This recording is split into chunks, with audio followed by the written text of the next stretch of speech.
assumption that all of you participants and colleagues at the UNATCOM are cultured people. Each one of us, I am sure, was born into a family, was born to parents, and each one of us has got some kind of work to do. Some of us may be married and have families of our own. We're given names at our families. In other words, in short, we are cultural actors. So already, by being cultural actors, we should understand a fair amount of information about culture. So what I'm going to do is not really to teach you anything new, but maybe just to restate certain things that you probably already know, put emphasis in some areas, but then we should be focusing that at the end of the day, whatever we say or do should be aimed at ensuring that the local governments, as described in the Act, Local Government Act, do play their role in ensuring that culture is actually operationalized in this country, and that's not just a thing left for our beautiful conversations in and out of office. So to get our conversation moving, I have seen that that's the outline of my presentation, and I'm not going to go into that. The basic things that we all want to understand, have a common understanding of culture. I've already said, if I did ask a question now to all of us, what do you understand the culture? I am sure each one of us would give a very, very good definition. And I don't know whether there's anybody willing to take the challenge. Just for purpose of our conversation, give me their own understanding of what culture is. Or better still, how culture is understood in the district or the local government you're working for. In your city, in your municipality, how is culture understood or described? Do I have any volunteer? In 1 minute, I know we don't have much time. I will just wait and see if somebody can chip in quickly. If not, I will continue, but I would love to that if it were possible. That's the trouble with the online presentations. Because if we're face to face, I would be able to say, hey, give me the view from this district, give me the view from this local government. So can I have anybody volunteer to give me their understanding, perception of the notion of culture? Okay, if you can't shout it out, please put it on the chat. Chat in and just put on definition. It may help the organizers to give us an appreciation of how the participants actually perceive or understand culture. Because if we're not on the same page, maybe we would be talking about different things. So my request is, please scribble something on the chat page. And if you are willing to already say something, please put up your hand, and I give you the opportunity to unmute and say it if you are ready. Yes, good morning, members. Thank you. Good morning. Good morning. This is Chingeng Asif from Moroka District. Yes, Mona. Yes, the way I understand culture, it is beliefs, values, behavior, and material objectives and material objects that constitute a people's way of life. Thank you very much, Mona. Now, I think in the interest of time, we'll stop there, but the core words, beliefs, values, and people, very, very important words in helping us to understand. First of all, maybe we could begin with the last one, people. First of all, there must be people for culture trade. And these people will have beliefs, these people will have values, these people will have ideas. And like I said, each one of us were born, when you're born and given the name you're given, that is part of our cultural practice. When you went to school, you moved to another level of cultural practice. When you started getting employment, that was another level. So everything that people or human beings do, that they believe in, that they cherish, constitutes their culture. So in a nutshell, everything we're doing, all the agriculture we're doing, all the tourism we're doing, all the whatever so-called important things in life we're doing constitute part of our culture. But for purpose of working together, let me share with you what UNESCO thinks, because since UNESCO is the authority and you had the Secretary General in her marks, like what does UNESCO say? Because that's what I might say constitutes the official, if you may call that, international definition of culture, which is very, very much in line with what our colleague from Lucas has just said.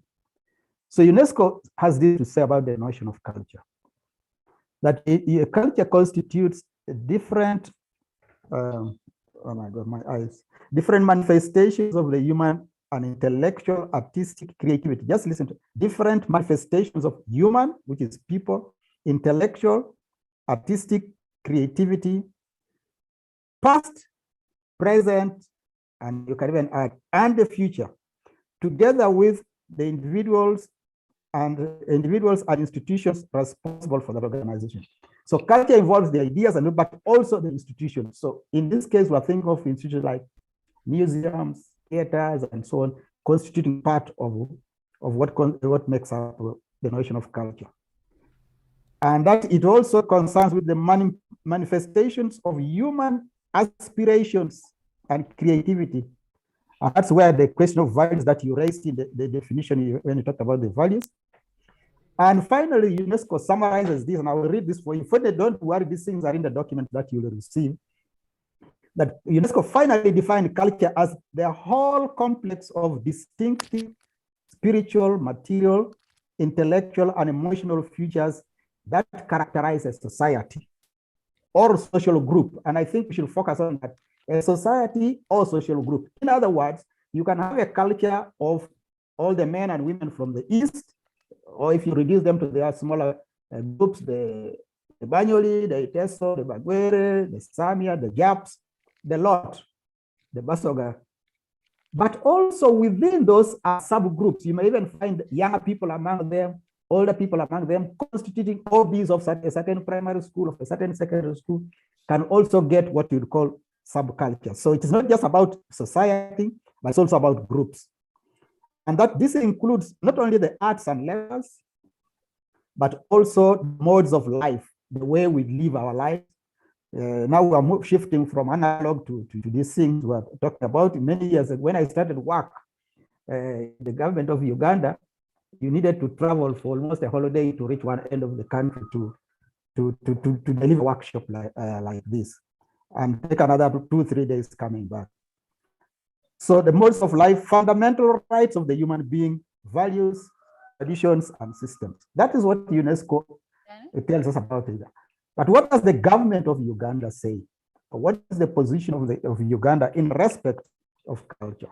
Again, I am aware that many of you have copies of the 2006 cultural policy of Uganda. And I hope that you are reading it. I went to one district one time and I found it in the shelf somewhere which had been eaten by cockroaches. I hope that's not what's happening in Uganda. But let me tell you what the official position of Uganda is, as spelled out in our cultural policy. The notion of culture, according to our policy, is that is socially transmitted behavior and patterns, the arts, the beliefs, the institutions, and other products. So you can see already there's a common ground there. It includes the intangible and intangible heritage. It is a varied and a complex way, and it's always evolving. It includes monuments, architecture, arts, and crafts, etc., etc. So that is what is our cultural policy. And then it summarizes how it is. Culture is defined as the sum total of the ways in which a society preserves, identifies, and organizes itself. What is common to all this is what I'm calling here the common ground. So what's the common ground in all these definitions? What is clearly coming out is that culture is a source of identity. Culture encourages innovation and creativity. Culture is a way of life. Culture is complex. Culture is all these things. So I do pray and understand. I hope that we all have now a fair understanding or have expanded on your understanding of culture. So once we have done that, what's the roadmap of culture development? How did we get here? What are we understanding? How is in practice even if people have got this clear understanding or clear definition, whether it's well understood or not. How have we got to where we are right now? One of the interesting things about culture is that it has a challenge of recognition. Many people, I'm sure even many of us on this platform right now, will be say with a sense of pride and confidence that I value my culture, I cherish my culture, I'm proud to belong to this. I am proud to be an OB of this school or that school. I'm proud to belong to this particular community. I'm proud. But when it comes to practice, how do you really turn that belief and conviction of yours into a tangible thing to prove that you love your culture or you love it? Then the challenges come, because it is not what you say that matters now. It is what you do or what you don't do. Our excuse me, our experience in working with culture in this country and elsewhere is that culture in the districts, culture in the local governments, culture in the national government faces an identity crisis. Identity crisis because if you go to a district or to any of these places, you will most likely find that culture has been ignored. If it has not been ignored, you might most likely find that it's just being tolerated. Like a child you don't like very much, but he or she is your child anyway. Still pay school fees sometimes. You maybe give them food, but if you had a chance, you can get rid of the child. That seems to be my experience of culture. And if you look at, and this is not a typically Ugandan thing, it's across the globe. Many countries do not pay much attention to culture. And this is caused perhaps because of sometimes of the incorporation into development. So when it comes to development dialogue, culture rarely features. And that's why I had Mr. Kawesi, I think, mentioning that when you look at the districts, you find culture may or may not be there, or culture is picked for its utilitarian values. Oh yeah, we can now do, tomorrow we are celebrating World AIDS Day. Let us bring school children to sing about HIV AIDS, that kind of thing. So culture is very important. We are paying attention. A few years ago, I did a study for Kampala, then Kampala's City Council, asking them about their participation in culture. And what they showed me, you see, and they showed me their strategic plan. And in the strategic plan was this thing: we shall invite all the groups of drama groups and civic groups to participate in World AIDS Day and World Culture Day, period. So that was their notion, that was the understanding that they had supported and developed culture. So this thing is a big challenge. And that's why I think this meeting, this workshop, this training for us is not just about training, it's also about advocacy for culture. That you gentlemen, ladies and gentlemen, on this platform today are going to be the prime movers of this attitudinal change, of changing the perceptions, of changing the place and the role of culture in our districts, in our communities. Remember, in our definitions, we have said it's the totality of a people's way of life. How can the totality of a people's way of life be missing in its planning? If you are at the community level, at the district, at the city, how can you then say you're planning for people and yet you are ignoring the core element of their very existence? This is the challenge I would like to be throwing to you as we go along. And one of the reasons why this is happening is because we have old school, what I call old school classical approaches to development, where people talk in terms of, terms of production, per capita income. Now, once people cannot tangibly touch what you produce, because issues of values, how do you measure?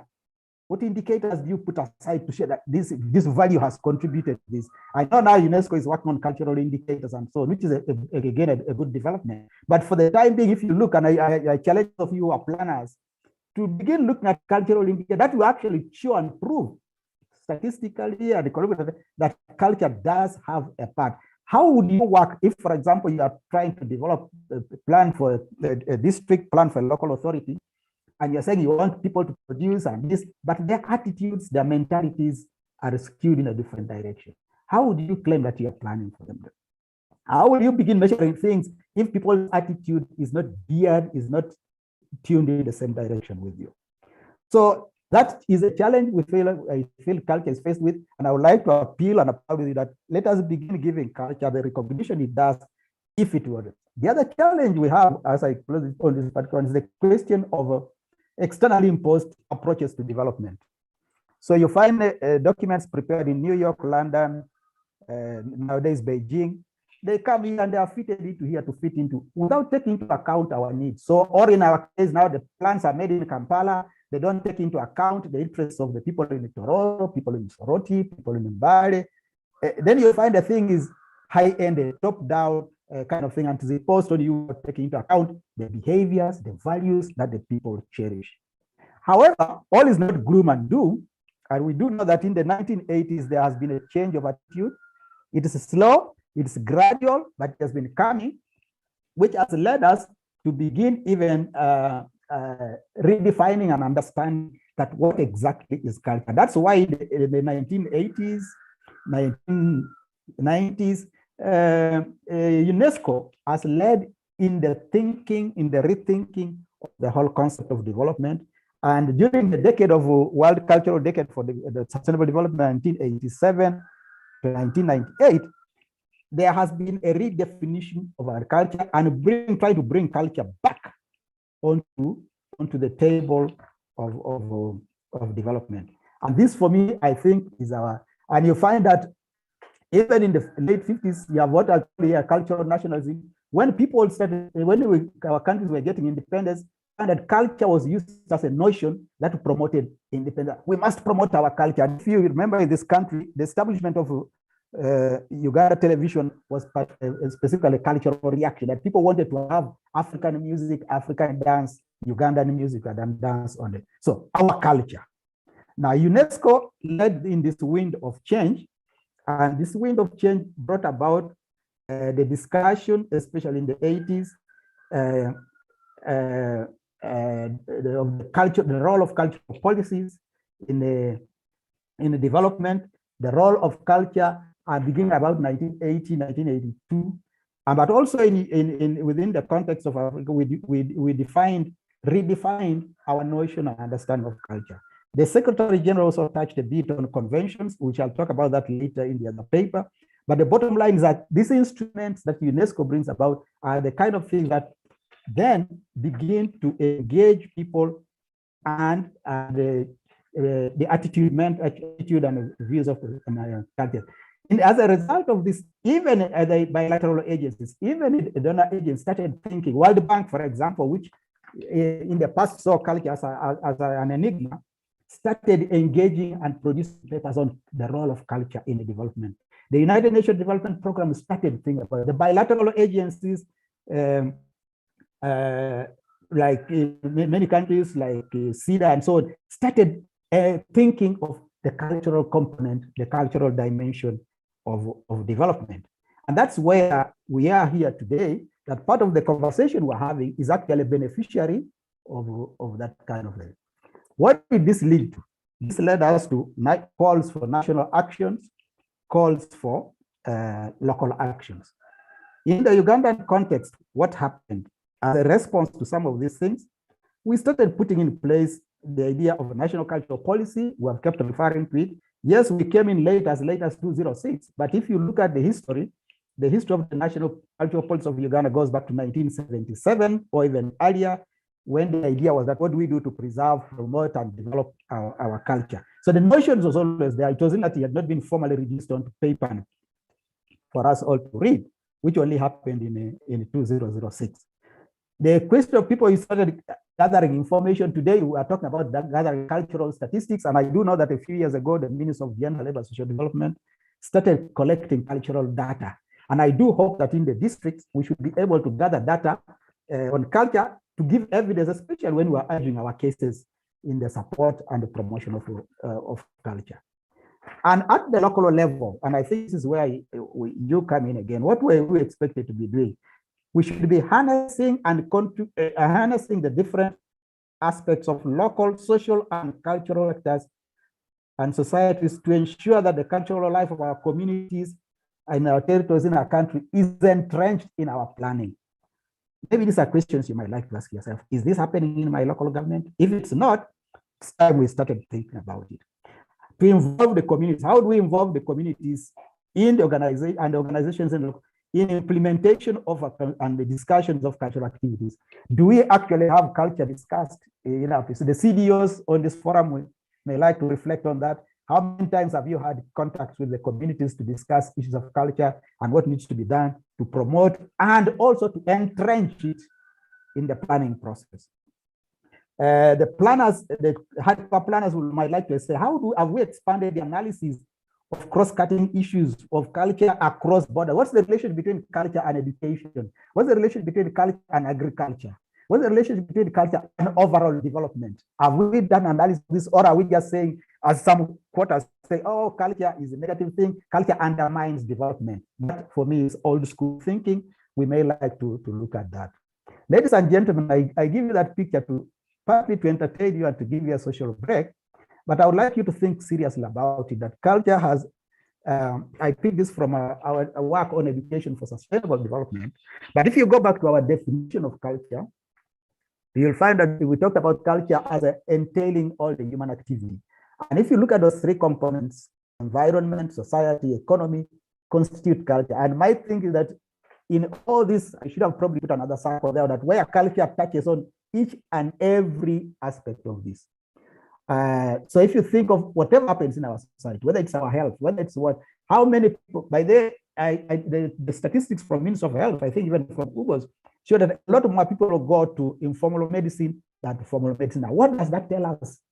I know that the National Commission a few years ago did a guidance to medicinal plants, and I know that in the East, I think they put a guidance in Paris. I hope somebody from Paris is listening.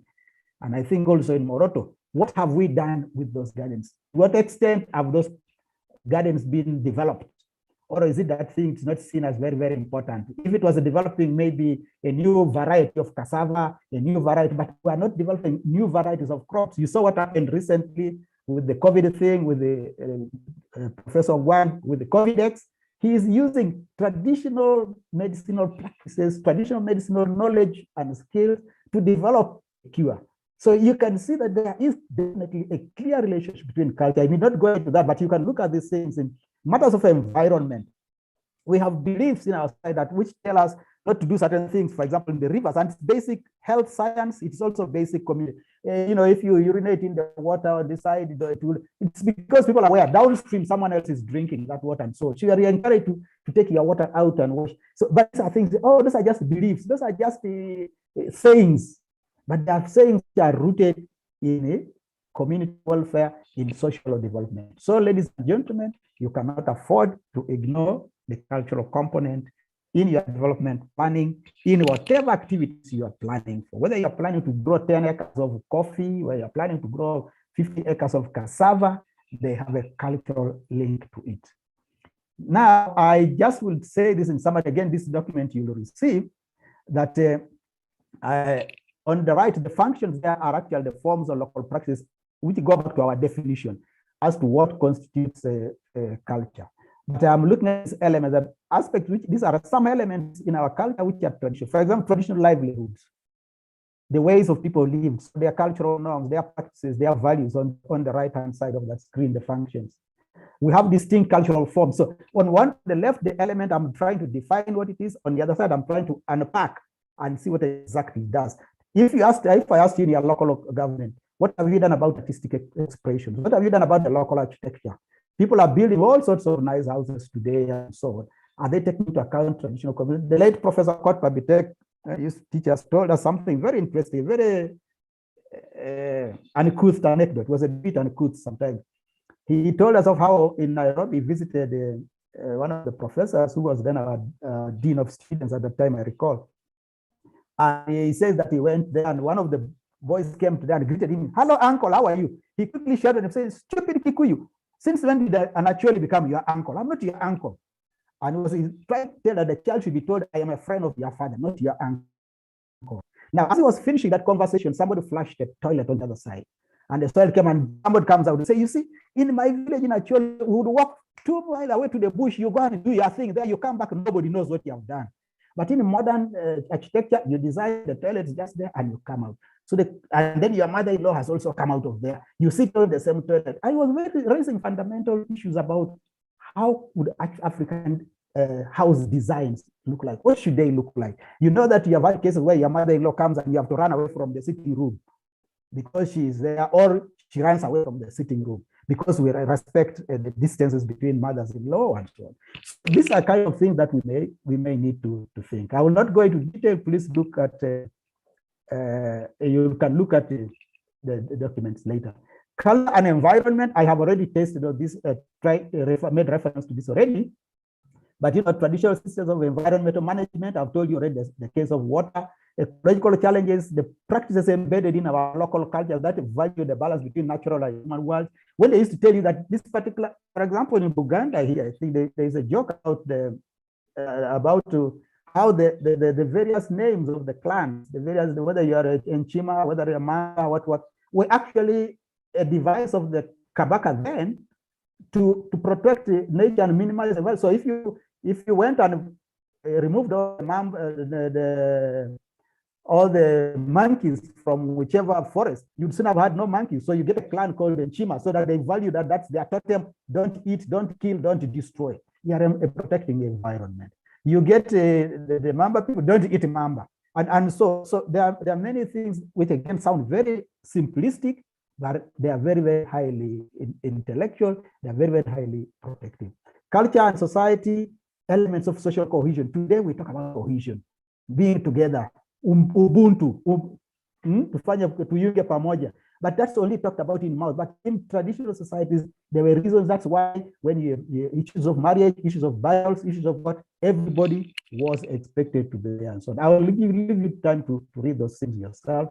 Now, then we can dwell a little bit on the economy here, because this is what everybody, traditional economists, traditional planners will be looking at. Culture doesn't make a contribution to development, so ignore it. Growth of micro enterprises. A few years ago, when I was still in the Ministry of Gender then, in the late 90s, I was debating with our program officer for finance in the Ministry of Finance about giving us more money for our activities. And it was a she said, well, you people don't deserve money. Prove to me that you have got any value. Fortunately, standing over her window, we looked down on Kampala from Ministry of Finance, and you could see some of these vendors walking around selling goods. And I told her, do you see this? What are they doing? They're selling cassettes by then. They're selling cassettes. I said, exactly. What's in those cassettes? Music. So what are those people doing? Yes, they're selling cassettes, they're making money. At the end of the day, they will go and pay taxes. Those people were paying taxes. I said, the cassettes they're selling are part of our cultural goods and services. And then we looked at the National Theatre. I remember then John Paul had just visited Uganda, and the cultural village at the theater there was introduced. And I told her about yes, I know there are a lot of crafts being sold there. I said, yes, but do you know who makes those crafts? The local people. What's that? It's a replica of our traditions, of our beliefs. Yes. Do those people make money? Yes. Do they pay taxes? Yes. So culture does contribute to the economic well-being of this country. You could go on and on. You can also talk about cultural tourism, world heritage sites, and so on. They are all there for you to see. So, ladies and gentlemen, I will not go into the details of the Sustainable Development Goals. You are all aware of what the Sustainable Development Goals are all about. You know them 1 to 17. But I wanted just in this little thing, I'm trying to show you how the relationship between cultural inputs and the dimension of society, and then which the SDG it addresses. For example, culture does generate income and employment. Some of the things I've just said prove that. And that will tell you that you are addressing SDG 1, SDG 2.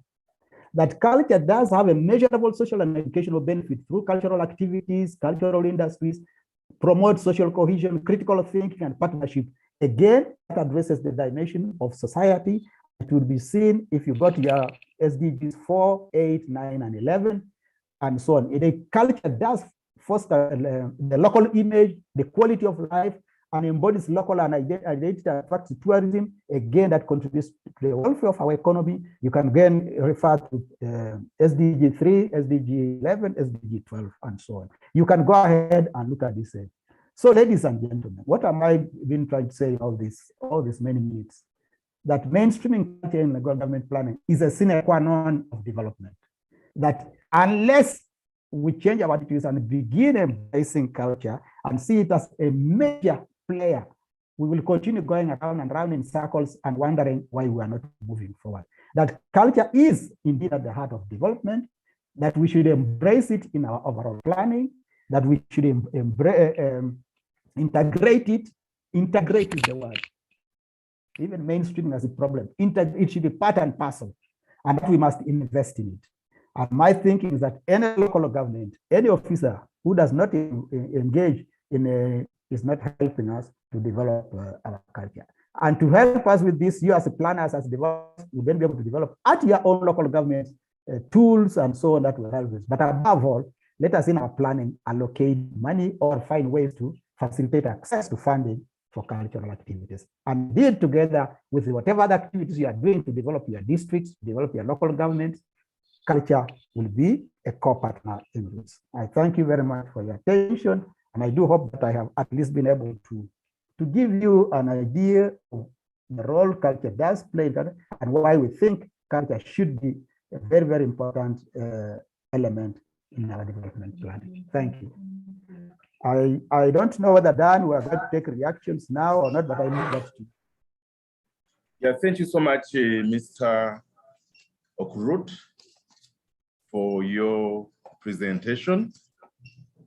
I'm convinced that everyone has been positioned to understand what culture is and everything that goes with it, including its relevance to development.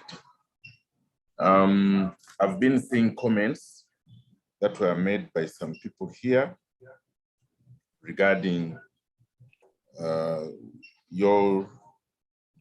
regarding the definition for culture.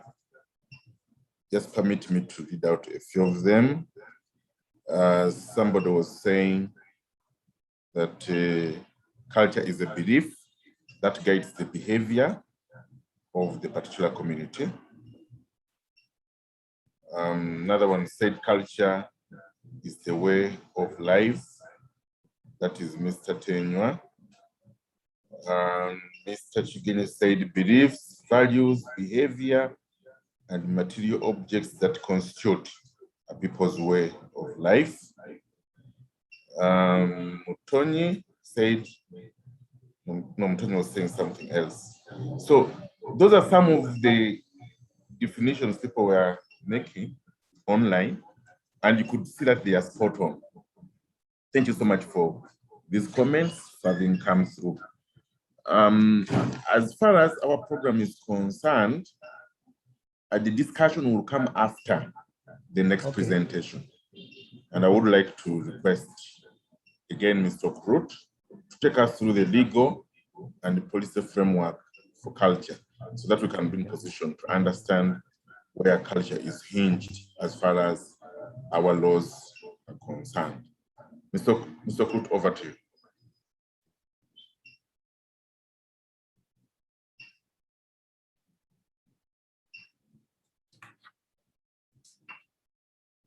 Mr. Okrut?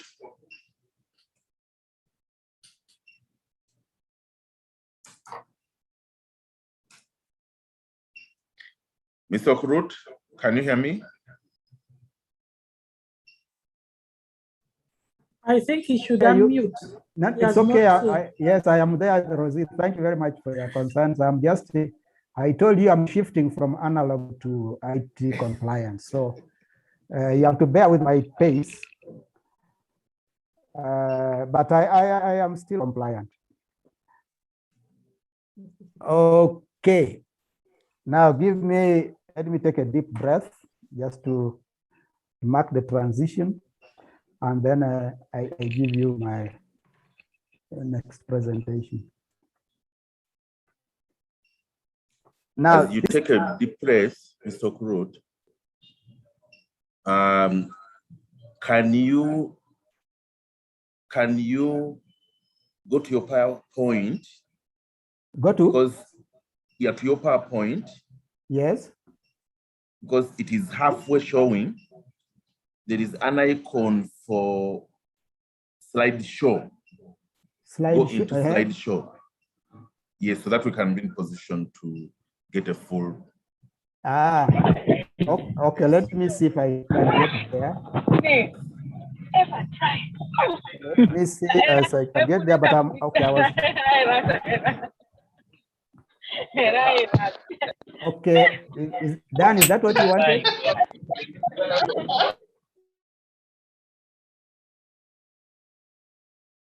Can I propose that Angela manages and mutes everybody apart from the presenter?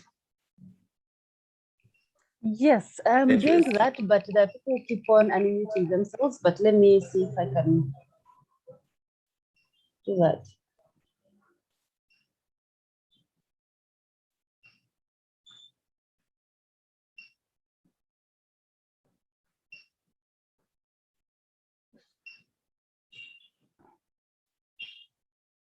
Now you have unmuted me also. Huh? I should be. Okay, friends, welcome back. Good. Wait, this, I'm getting an echo.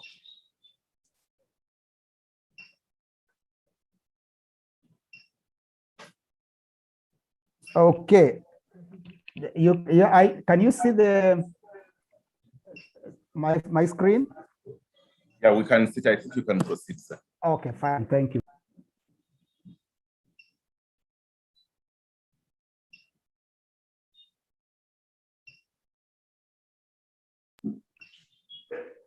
Now, let me see if I can move a bit. So I'm getting a feedback about my speed also from some sources, but let's see if I can end this and see. Okay, government framework and policy for culture in Uganda. That's subtitle. This is not exactly as it appears on the program, but this is what I thought I would do, re-Christian it too. And I'm going to cover basically 3 areas, as you can see in the layout. And I'm going to touch on a few legal and policy instruments, both international and national. And again, as I said earlier, you may find there is going to be a bit of overlap and repetition, but that's as it should be, I believe, and you'll appreciate that. Then I will go spend a little bit of time on the national cultural policy of Uganda, because I think that really helps us to understand what it is that we are talking about.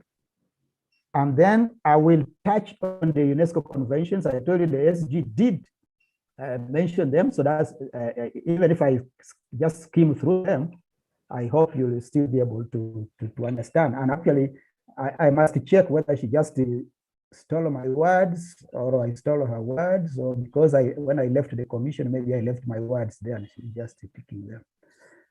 But it's amazing that some of the things she said are exactly more or less what I wanted to say.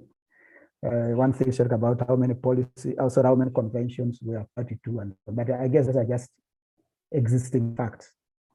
So let's begin with some global instruments. Now, this list is not exhaustive, and I'm really going to be inviting you, ladies and gentlemen, you are especially these days with IT, the way it is, you have access to all these documents, wherever you are, however you are. So I just picked on these few, but there are many more others. So I picked on the African Charter on Culture. Why? Because it's a very, very important document, a document which was done, I think, 1976 or thereabout, in which the AU decided that they must speak and put their position as to what the Africans think about culture. And I know that a few years ago, they also came up with the so-called Khartoum document, which kind of reinforces the role of culture in a development. Unfortunately, like I observed earlier in my presentation, it's a lot of talk shop. The challenge, ladies and gentlemen, for us is let's move out of the talk shop. I also picked the East African Community Charter. If you look at it again, very, very clear definition on the section on education and culture is a whole sector that our charter talks about. But the question is beyond the East African Cultural Festival, and I'm glad Mr. Bakaya is on this in this forum. He knows more about what we're able to do within the auspices of the East African community. The East African Festival. Out. Is that all we can do about culture? Then we shall talk about the UNESCO conventions, and I will touch a little also on the agenda. But I also invite you that since you have any extra pen, you help me with. How are you? The Commonwealth also has a very good. Pardon? Look also at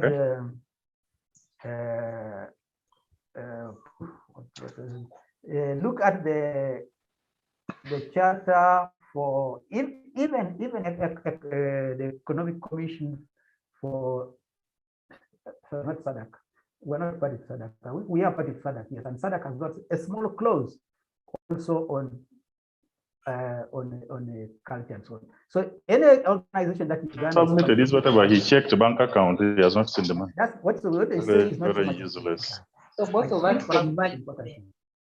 Hey, you had gone to chairman. No, because it's good to look and say that would be the which are some of these instruments you are talking about? Someone to me on it. Begin with the natural law. Some of you are lawyers. He's the one who was pushing. Basic law. His phone is not going through. We were trying to mobilize him since the other day. Now, Mr. Owino, please mute yourself. Human beings who are cultural animals. A human being relates to himself, to herself. A human being likes to control and manage the environment for his or her welfare. And as a result, gives names, gives practices, puts in place things so that even if we did not have a constitution in this country, even if there was no local government act, even if there was no education act, nature, the very nature of human beings, by their very nature, would have organized themselves and had a policy. And after all, it has been argued in the past that even having no policy, and I think in this case, I mean no written policy, having no written policy, it is itself a policy. So you decide that we shall not write anything, but we shall have a whole army of practices and beliefs that we do and we know it. So because of the oral nature of our traditions, we don't document in the conventional sense of black and white. As they say, if you want to hide anything from a black man, put it in writing and so on. But for us, we put ours in writing in our bodies, in our systems, in our beliefs, in our minds. Unfortunately, of course, then when a person passes on, if he or she has not done the needful of passing that information to another, it all goes with him or her. That's the sad part. Anyhow, but so what legal instruments we have here governing the organization of culture?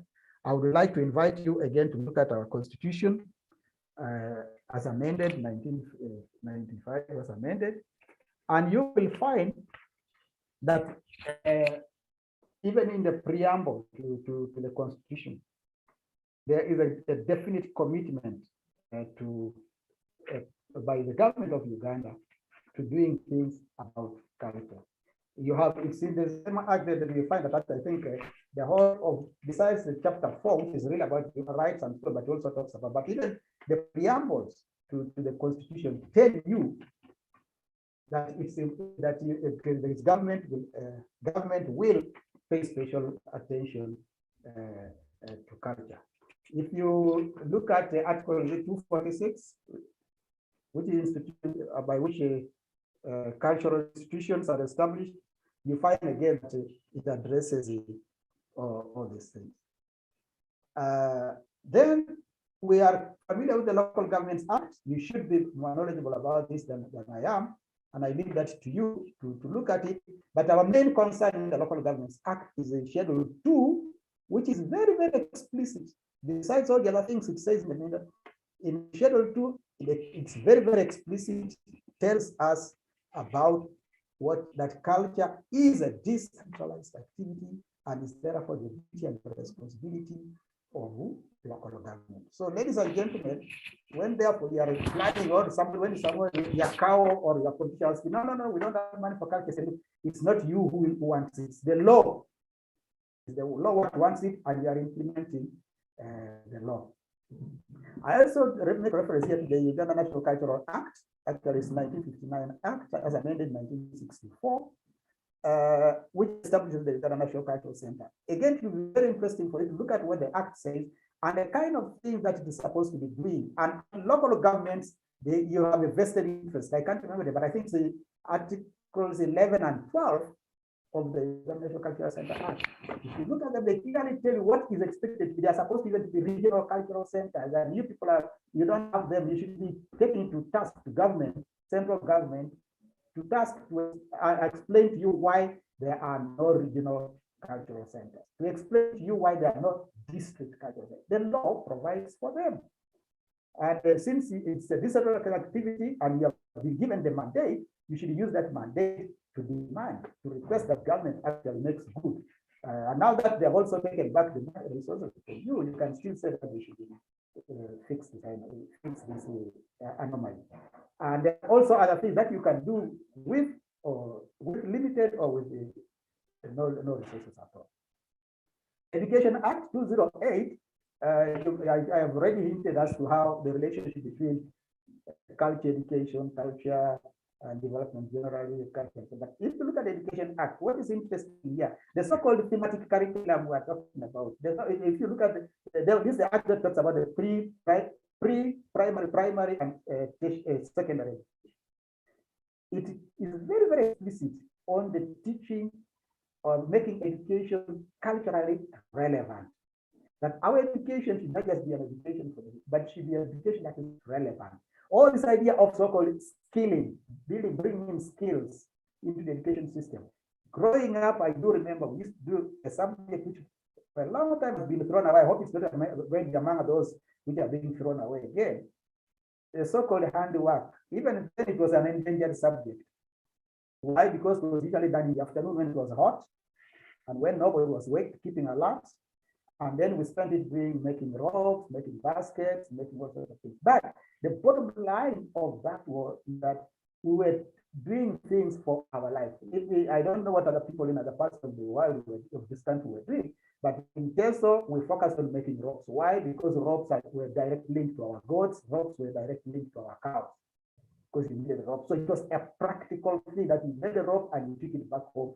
We made baskets because you needed to harvest the millet, you needed the cassava, and so on. So there is definitely a close link between education and culture. You need to look at that, especially the pre and primary section. What is the kind of curriculum that they are promoting? It's a curriculum that advocates for. So when therefore you go and say that you want to work with the primary school children, or you want to work with secondary school children to promote arts and culture, you are spot on because the law supports you.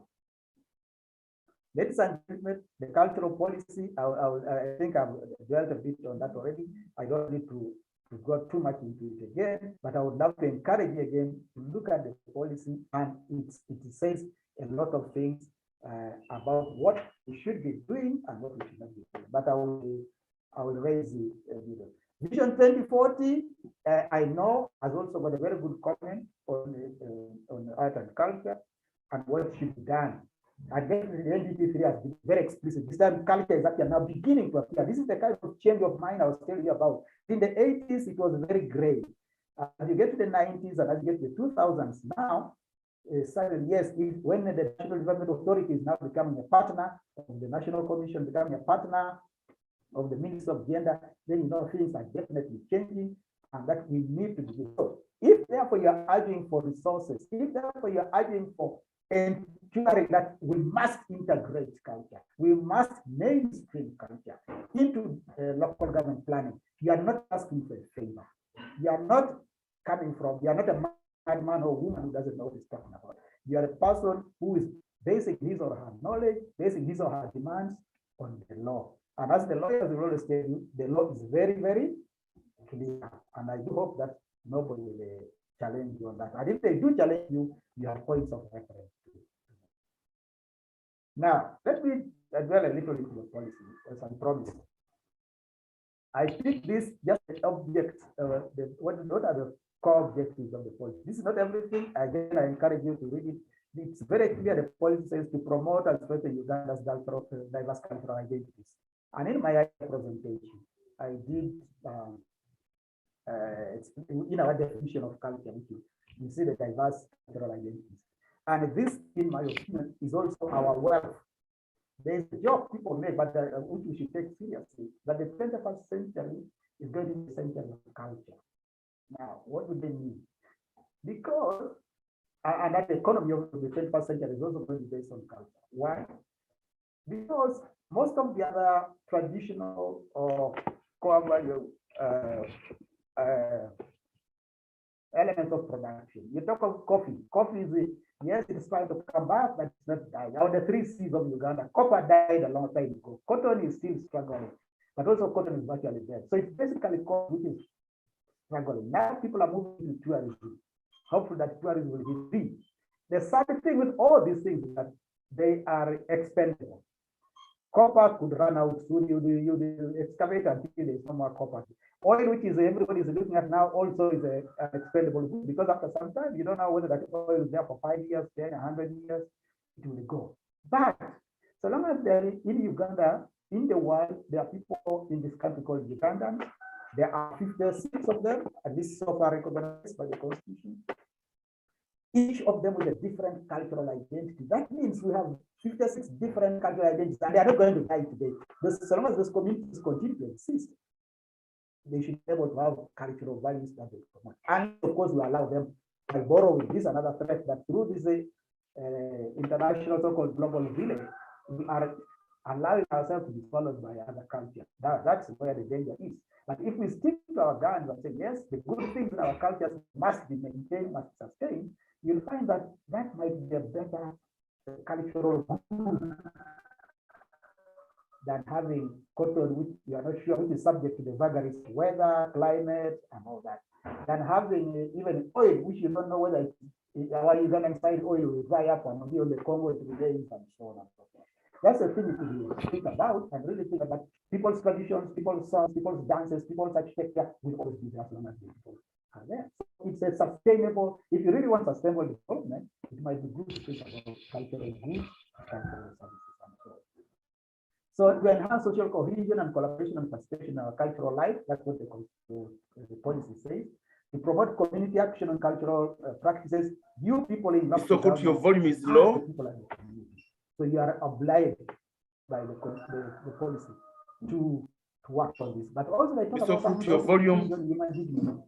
I have reservations, personal reservations about this sometimes, because we are talking about cultural relativity here now. Some people come and impose certain things on us. So yes, there are certain things, but my understanding of culture is that culture is very interesting because once it is self-regulating, for lack of a better word. Once a thing is not so good for a society at any material time, it will kind of dies out automatically without having to have to legislate about it. Without you having to, once it's no longer values, and once no longer serving the values and the aspirations that people intended for that value, it will go. But now what do? We're legislating, we're imposing, we are bringing in, then in the process, we're also bringing in unfavorable. Mr. Kurut, Mr. Kurut, your volume is low. Without understanding the fundamental philosophy that guided that, why we did some of the things we did. Mr. Kurut, your volume is low. Kindly project properly. Yes, certain things are not so very good today. Yes, time will just push them out even if it can.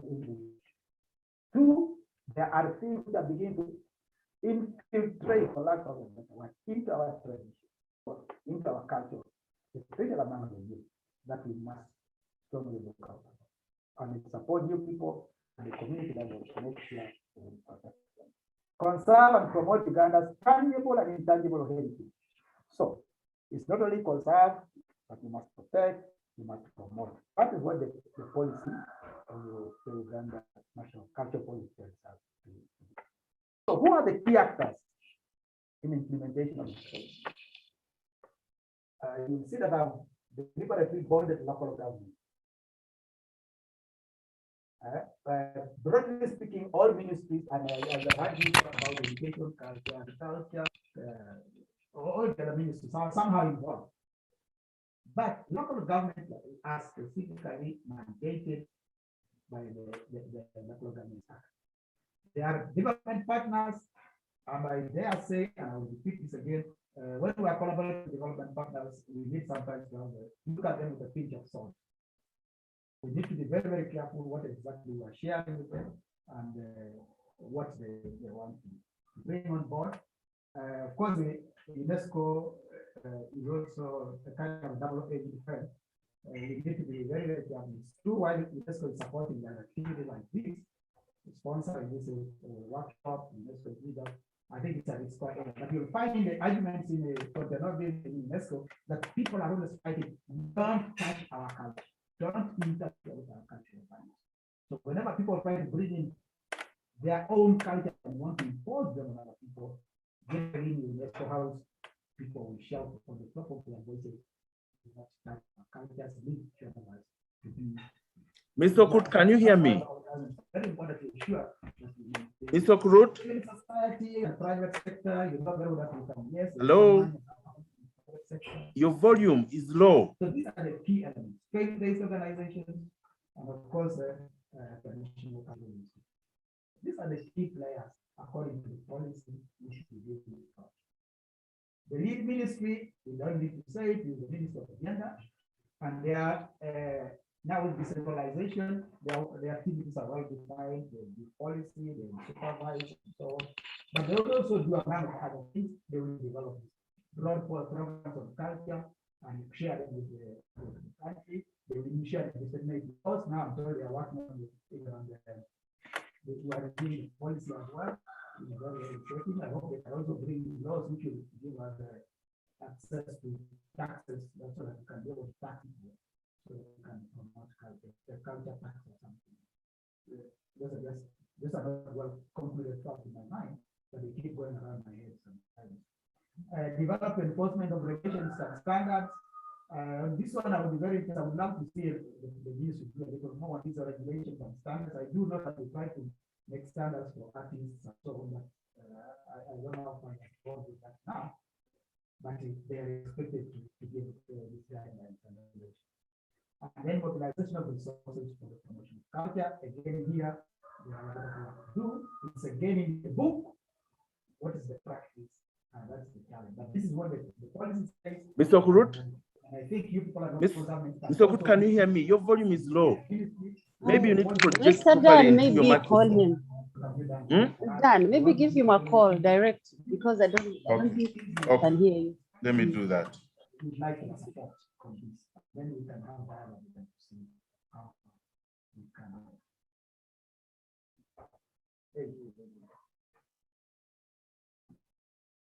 Okay.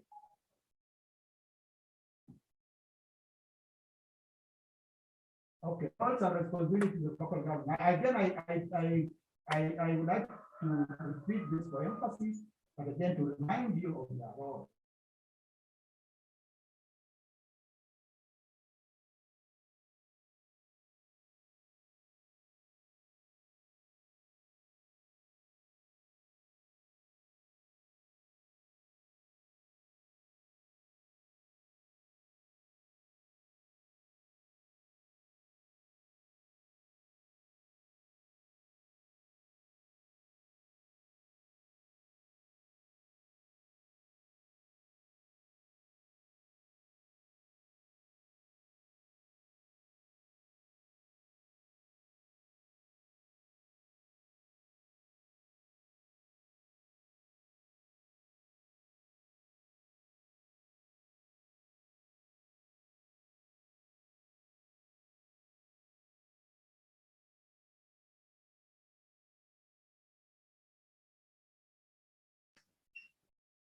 Members, Mr. Kut is trying to adjust his volume. I think he's now back. Let me hope it will work out.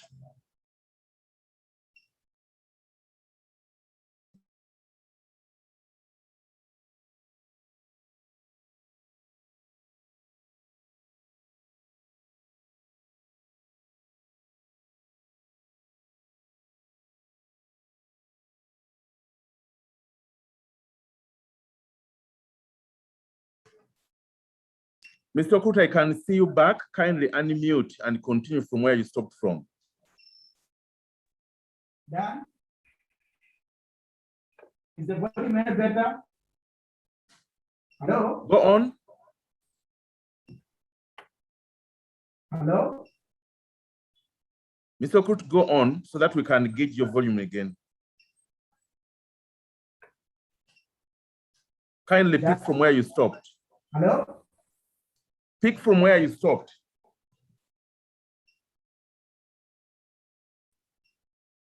Dan, is that better? Can you hear I me think now? it's better. Yes, I can hear you now. Please go on. Hello? Yes, I can hear you. Mr. Kut, kindly go on. Hello? Mr. Kurut, please go on. We can hear you now. Hello, Dan? Yes, we can hear you now, sir. That's better. Thank you. Yes, it's better now. Okay, let me, but I hadn't changed anything, no volume, anyway. So much for technology. Okay, I had gone to the Ministry of Local Government. The screen is on, right? Okay, hello? Screen is off. Hey. Yes, you kindly share again.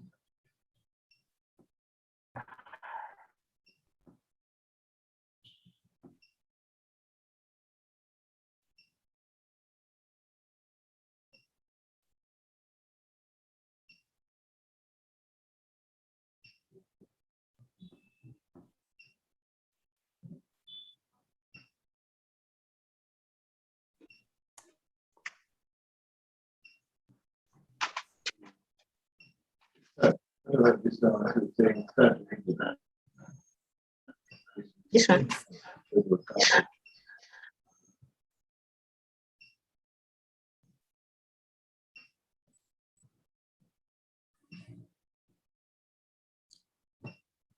Members, as we wait for Mr. Krut, are you back?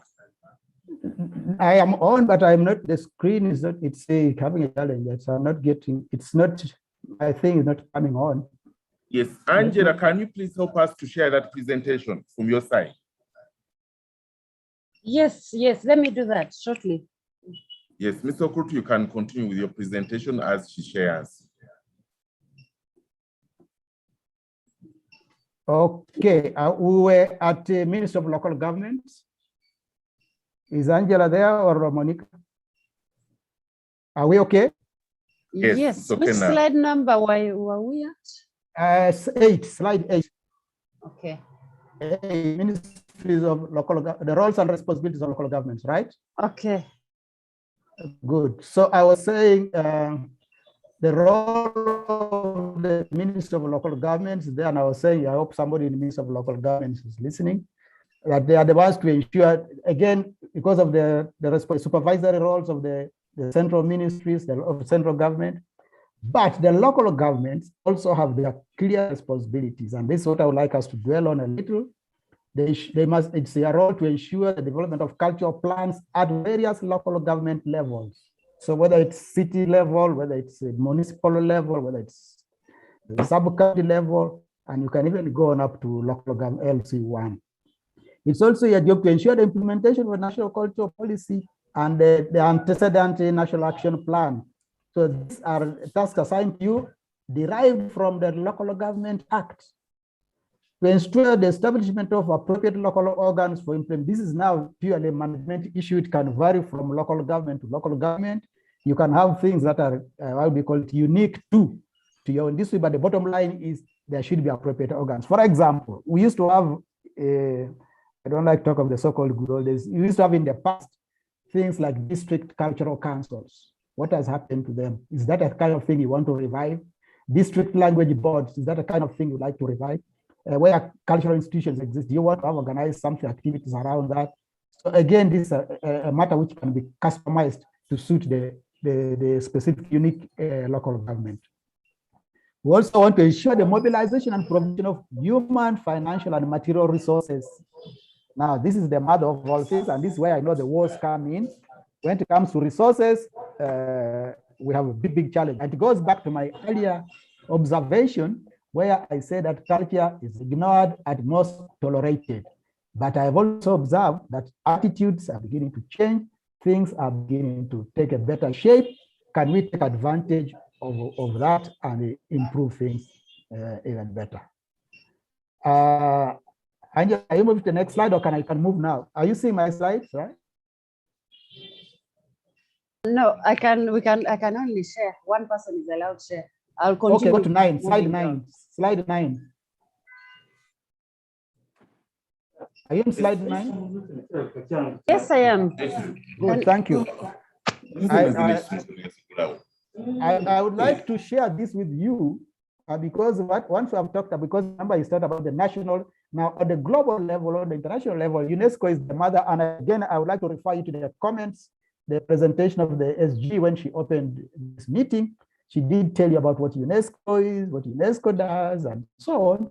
UNESCO has many mandates, but on culture in particular, I'm picking from the UNESCO Constitution. And since we're talking about legal, so it's a legal issue. UNESCO in one of the preambles, in fact, 2 preambles they are shown. I think we can share them a little. Ignorance of each other's ways of lives has been a common cause throughout history of mankind, suspicion, mistrust between people and the world, through which their differences have all too often broken into war. Now, the SG did talk about UNESCO being promoting peace and so on. Here they talk about broken into war. So if we do neglect, whether by omission or commission, our culture and promote ignorance of each other's ways of life, in our definition, we said it's a way of people's way of life. We risk indeed having ourselves break into war, and it not be a physical war. It can be a war that can take different forms. Education of culture and education of humanity for justice and liberty and peace are indispensable to the dignity of man. Now, in our development activities, we are trying to ensure the dignity of human beings, that the human person should have resources, should have good health, should have a good education. So this constitutes a sacred duty. So ladies and gentlemen, in your planning, therefore, whatever you are doing at the local government, if it is supposed to contribute to a sacred duty, now, if you don't diffuse culture, if you don't diffuse education of humanity, then you'll have failed in your responsibilities of offering dignity to man, and also to fulfilling the sacred duty that nations must fulfill in the spirit of mutual assistance and concern. So if you are concerned at the community level, at the local government level, you must, unfortunately, if you are not very supportive of culture, you must do something about culture. Monica, can we move to the next slide, please? Can we move to the next slide? Is this one? Number 10. Slide 10.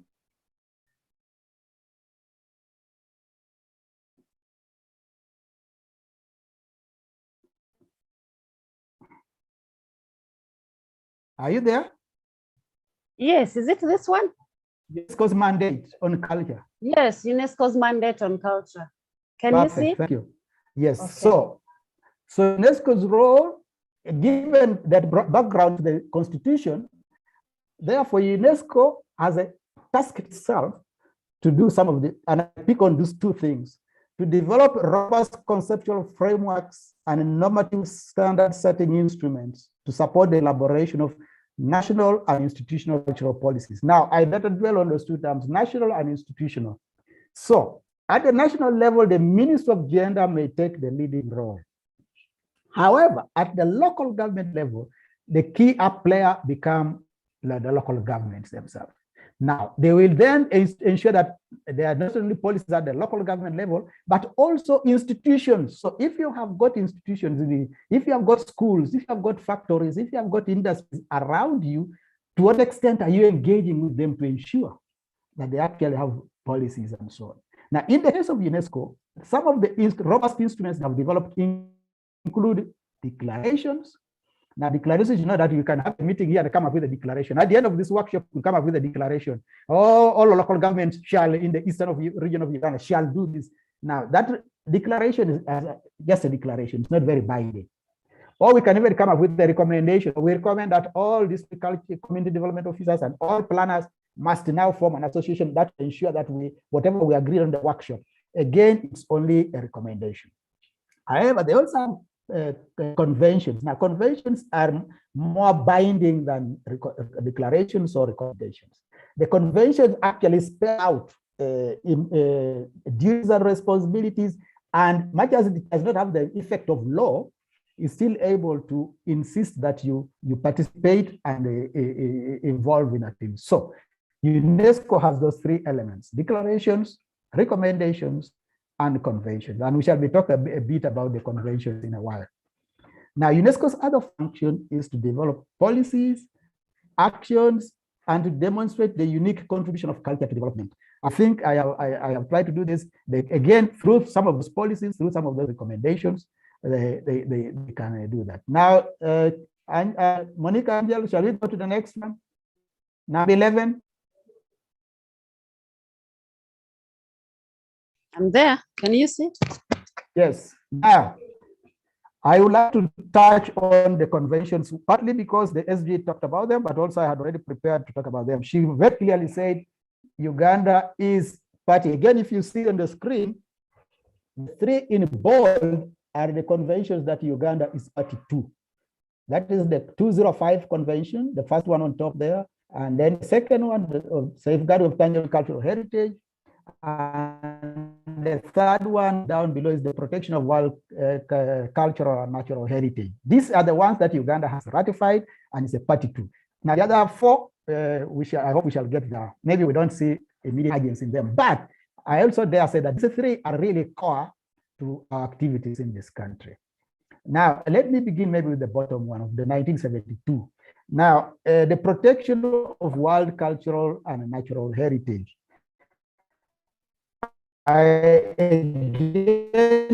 The conventions, these conventions are, so I think Daniel is going to distribute them to you.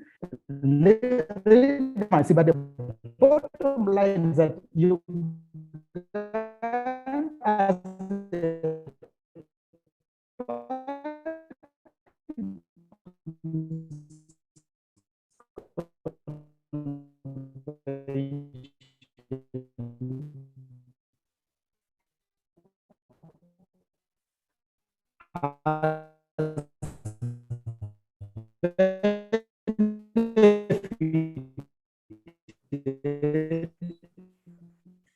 Mr. Okrut, your network is not good.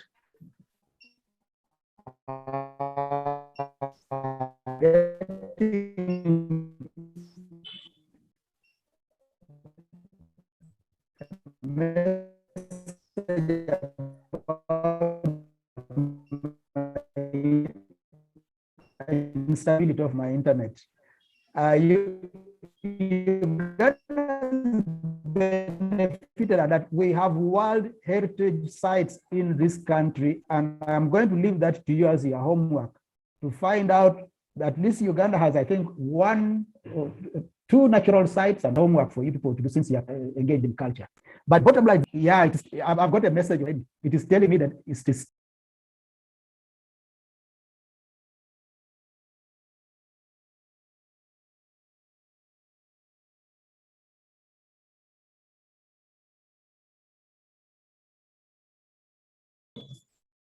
Members, Mr. Okrut has got off. No, I'm back. I'm back. Okay, sir. Continue. I am back now. Even my screen is back now. But I am getting messages that the internet is unstable. That's what keeps coming on my screen. So you can see the weather is not very unfair. Okay, can we continue? So screen share while the other participant is sharing. Yeah, okay.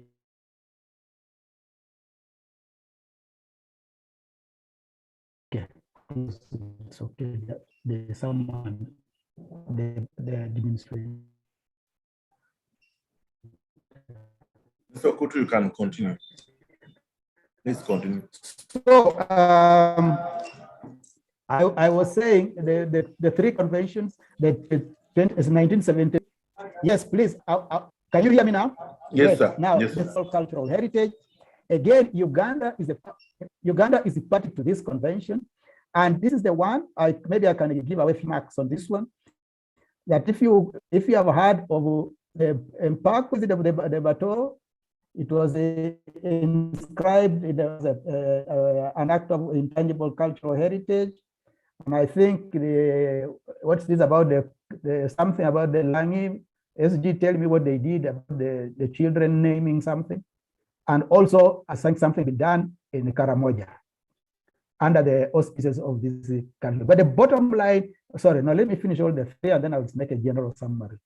Protection of diverse cultural heritage. This is what you would call the most recent of the cultural heritage of cultural heritage conventions. And it's the most dynamic one of them because it really speaks to us. It tells us about promotion of diversity of cultural expressions. And I shall open up and show you in the next slide what some of these cultural conventions, what some of these elements are. And the bottom line is that conventions do impose it upon the member states to take action that ensure that the heritage side, the world heritage under which the mandate of the particular convention falls is protected, promoted, and developed. It also urges member states to take actions, including financial provisions, including human resources, to ensure that the convention is operationalized in their states. Now, you as local government will then be beneficiaries. Once government has become a party to a convention, then the question of implementing, operationalizing this falls on you. Angela, Monica, can we have the next slide, please?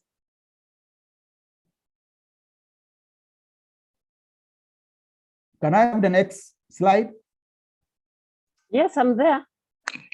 Purpose of the convention? Okay. Yes, thank you. Yes, the purpose of the conventions. Actually, I've already covered this more or less. Why conventions?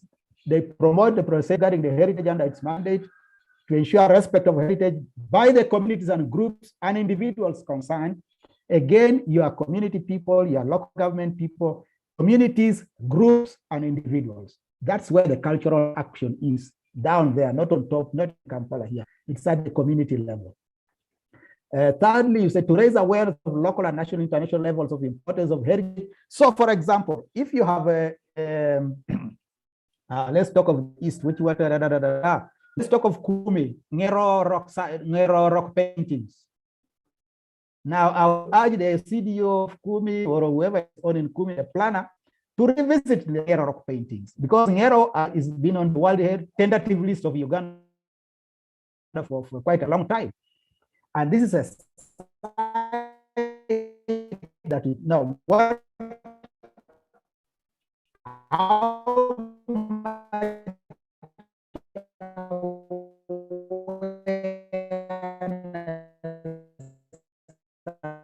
you carried out? How many schools visit? What schools visit there? What have you done to create awareness? So go here. I think also rock paintings there.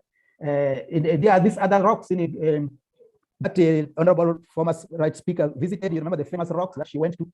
So there are many sites that. But the question is, what are we as people charged with the responsibility of promoting, doing to create awareness at the national, at the local, about this, and that they are appreciated, and therefore become, and they can then turn into centers of tourism, which brings in your economy issues. They become centers of education, which becomes in education. So you can see the interlink that the education and culture are so interlinked. Education and culture, economy are so interlinked, but we just need. Now, the international organizations also, like UNESCO and so on, are charged with the responsibility of providing international cooperation and assistance. And I would like to challenge you to discuss this matter with the Uganda National Commission for UNESCO, that indeed, if we want to do some, under the three conventions, how can we get support to do activities in those sites or those heritage things that are of importance? And those things that are must be importance are things of outstanding universal value, as you'll see. Next slide. Next slide.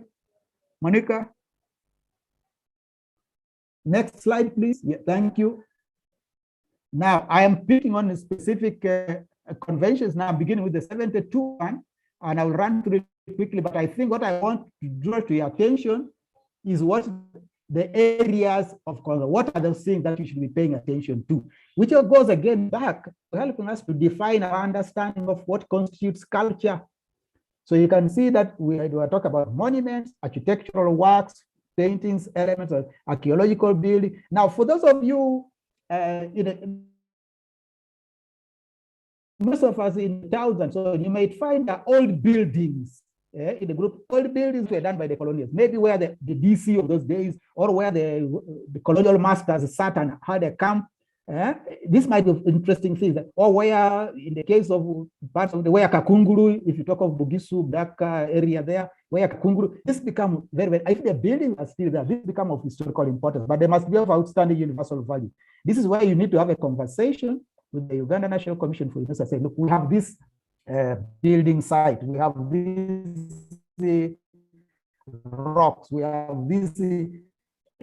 We think it might qualify under the 72 or the 203 convention. Please, let's have dialogue over them. But the people in the midst of Uganda will not know about the people in the Uganda National Commission will not know about it. It is you people on the ground who are the ground workers, who are the soldiers who will be able to identify the scenes. So, monuments, sites, again, the sites, I don't know. There are many things that have happened of aesthetic value. Some of them can be natural. I mean, even CP Falls, for example, for the people in Kapchorwa. I don't know, there is a man or a woman, so by interesting site, heritage site. And yes, mix of tourism, I take it over. But I know that having lived in CP for some time, I know that the Sabine have got a very, very strong attachment to the CP Falls, and they do some interesting activities there. Next slide, please.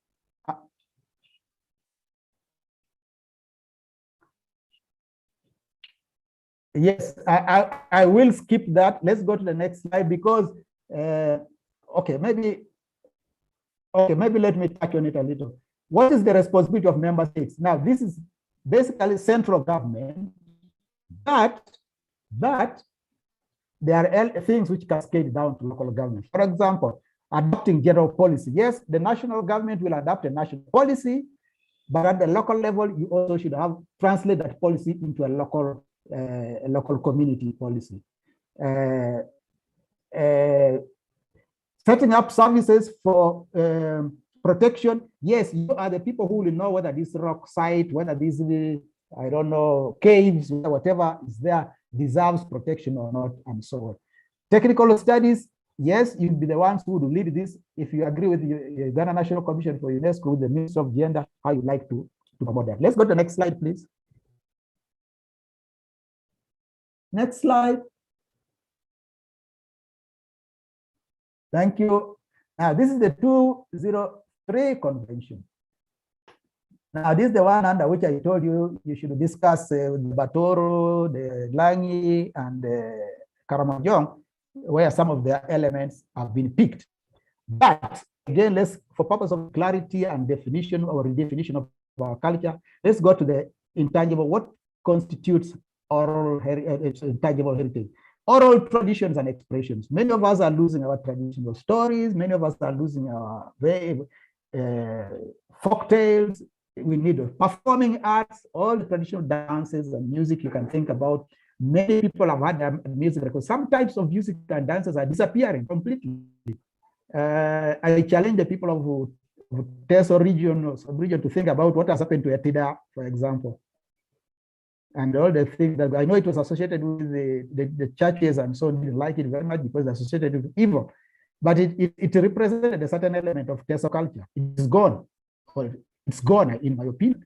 What do we do with it? Even Agios is threatened. I'm just giving this as an example that I'm quite familiar with.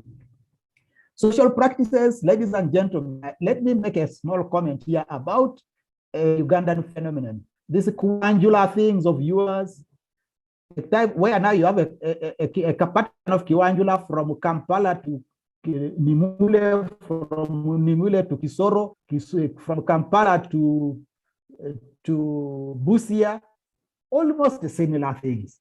Now that is killing our diversity. And then we are importing things which are alien to our traditions. Ladies and gentlemen, it's upon us to try to fight some of those things by encouraging, documenting, and writing, and maybe doing programs on radio that promote our knowledge of our traditions. Yes, the cultures are innovative, cultures respond to new changes, and they should not be the kind of changes that make us disappear from the cultural map of this world.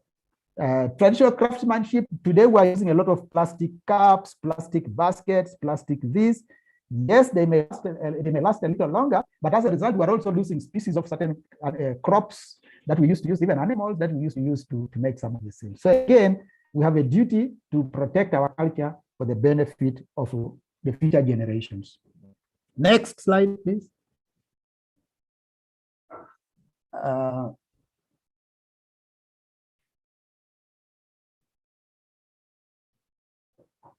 Yes, thank you. Again, the responsibility of state parties are similar. So let's go to the next slide. They are similar, they have to identify them, you have to act on them. Please go to the next slide. 205, yeah. The Convention for Protection of 205, this is like, I guess, the most recent, and it's the one where we should take very, very serious interest. Why? Because it's like very, very close to our hearts, if I may put it that way. And it talks about cultural diversity, and I'll just try to elaborate the diversity that exists within Uganda, the diversity that even exists within our own districts and localities where there are a lot of wealth. And what is this? What are the diversities are made up of? The cultural diversity is made up of varied ways of cultural in which humanity is expressed and augmented through a variety of cultural expressions, which include our artistic creation, our production, the distribution and enjoyment. That makes us go back to all our dances, like I've been talking about. It makes us go to our songs. It makes us go to our craft. It makes us go to anything that we can identify as belonging to any of the communities of Uganda and so on. Now, the cultural expressions are the things that you get from the diversity. So those expressions result from the creative. So when people begin composing songs, when people begin painting things, when people are doing, that becomes our the cultural, the expression to which the diversity reduce it into a tangible form. It may just remain as a thought in your mind. That is where our charity is. That's where all this, the Kadongo Kamus are disappearing these days. We have replaced them with some things that sometimes I don't recognize, but that's the kind of thing we'll be thinking about. What are the themes? What's the content? Are they talk about contemporary issues? Are they talk about current development? The new music today, yes, if you listen to the rappers and so on, which is a kind of come and taken over some of these places, we need to listen sometimes to their compositions. What are they talking about? What are the things that concern them? And that's why I say that cultures respond to the contemporary times. So they will be discussing issues nearest to their own hearts. They will be expressing their concerns. They will be raising issues about their development. They will be raising issues about the management of society. They will be raising issues about many other things that concern them, if they are happy or if they are not happy about them. Next, please. Again, responsibilities. I will just pick 2 or 3 of these just to illustrate to you what are your responsibilities at the state party, as Uganda as a country, but again, it cascades down to you people down the districts, down the local governments. You have a duty to protect and promote the diversity, that is given, but I would like to go down to reaffirm the importance of the link between culture and development for all countries, particularly the developing countries. That's mainly at the global level, but even at the local level, to foster interculturality so as to build interaction with the spirit of building bridges among people. And if you go back to our cultural policy, this is one of the things it talks about, building cohesion among people. So these things are definitely interlinked. Ladies and gentlemen, I'm getting rain here where I am, and I can see the note of internet instability keeps popping up. I still hope you'll be able to hear me. I am not far from ending. Can we have the next slide? Next slide, please. So, how do we move forward? After all that I have said, I would like to make a summary by saying what we have had. First, we started with the international and the local legislations. And I am saying the international declarations or even our own government policies are merely guidelines for us. Now, it is you people then who must translate these guidelines into concrete actions. And that's the pledge I would like you people, hopefully by the end of this sharing, you'll be able to make a commitment to. That the relation between culture and development has evolved over time from the negative attitude where I said it was, ignored, to a time now where we're having a dialogue. Even this dialogue is part of the proof of that kind of conversation. And that indeed culture is going to work and influence the development of policy. I would love, therefore, to see in your local government planning that element that culture becomes an integral part. The other thing is, after this conversation, I'm sure you need time for reflection. Say, what have we been sharing today all along? Does it make sense? And that we should distinguish between the academic and the practical. Yeah, we can have a very good definition of culture. Even we can pin it in our district culture, community development officer's office, and it's there. We shall promote culture. But if you are on the ground doing very little, I would be very happy with someone who doesn't pin anything, but does one major activity on culture to translate the culture policy into action. That for someone who pins it very beautiful, very, very beautiful graphic pictures, but there is very, very little going on. So can we reflect on this, not just among ourselves, but also with the whole district team? Because now you have a challenge with this idea to be able to share them with your colleagues from the other departments, with your colleagues, but also especially the political leadership. That the way you need to move forward is the selection of issues. Yes, there are many things. The whole dimension of culture is broad. Culture is big. There are too many things to do. We cannot do everything, not with the kind of resources we have, not with the kind of time we have. Can we therefore deliberately pick on 1, 2, 3 issues and say, for now, maybe for this financial year, now that you're in the budget process, can we pick at least 1 or 2 issues that must enter into our budget process so that we incorporate, so that for financial year 22-23, we are sure we have started preparing things that ensure the development of cultural policies, that ensure programs. Can we ensure that in the next project document you are preparing or the plans you are making, that the culture element comes alive, is actually visible, and is actually influencing, is determining the kind of actions that we are going to do. Ladies and gentlemen, culture is not just a thing that we want. I have argued that as cultural animals, we are only doing ourselves not a favor, but fulfilling our obligation that culture is a field of action which is an indispensable element of cultural, of social development. And if our development must be sustainable, then we must walk the culture talk. Thank you very much for your attention. I'm sorry for the interruptions, but now we have this rain, and I don't know whether it's not affecting transmission. Thank you very much. Have a good afternoon. Oh, good morning. Yes, thank you so much. Yes, thank you so much, Mr. Krut, for your elaborate presentation. Members, I hope now you can be able to see how culture is entrenched deeply into our laws, and it's very clear on everything that must be done. We indicated that culture is a decentralized service. It means that as a local government, you have to come up with interventions to make sure that these beautiful things of ours don't disappear. The sites, he has ably talked about them and given examples, wherever they are in your region. He has talked about the cultural elements in terms of intangible, but also the things that can be done under culture, and it can end up bringing money into people's hands, and even taxes to the local governments. I think it's important that we think deeply and be able to come up with interventions within your plans so as to promote culture.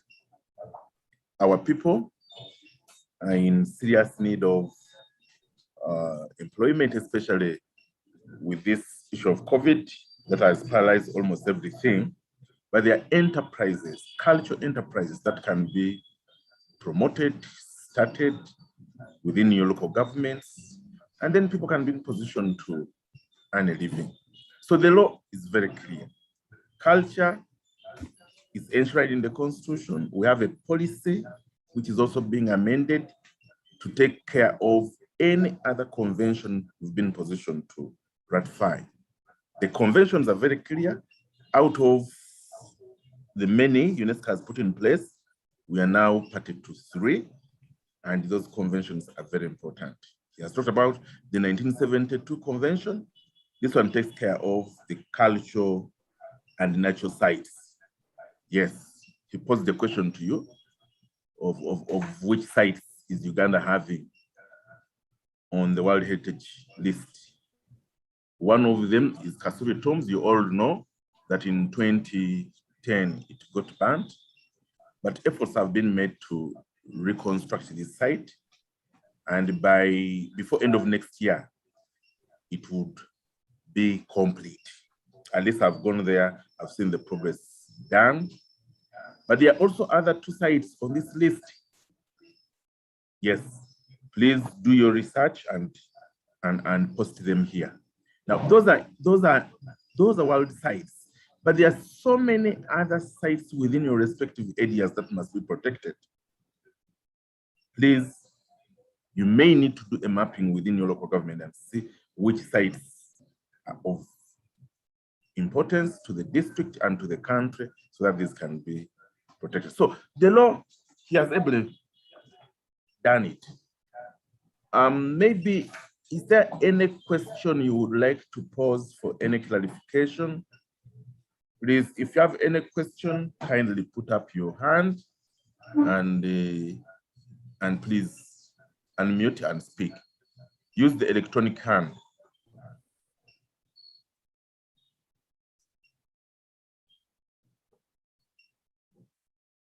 Please, if there is anyone who wants to say something, kindly unmute and say it.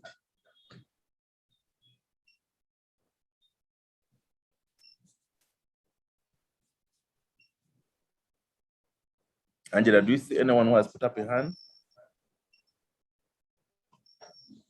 Not yet. I don't see anyone. Members, this is your turn to say anything. You can make any comments on the Secretary General's remarks and the 2 presentations that have been made. One, understanding culture, and then this other one on legal and policy framework for culture. Yes. Meresi, Diombale, please. Thank you so much, Daniel. Hello? Yes, please go on.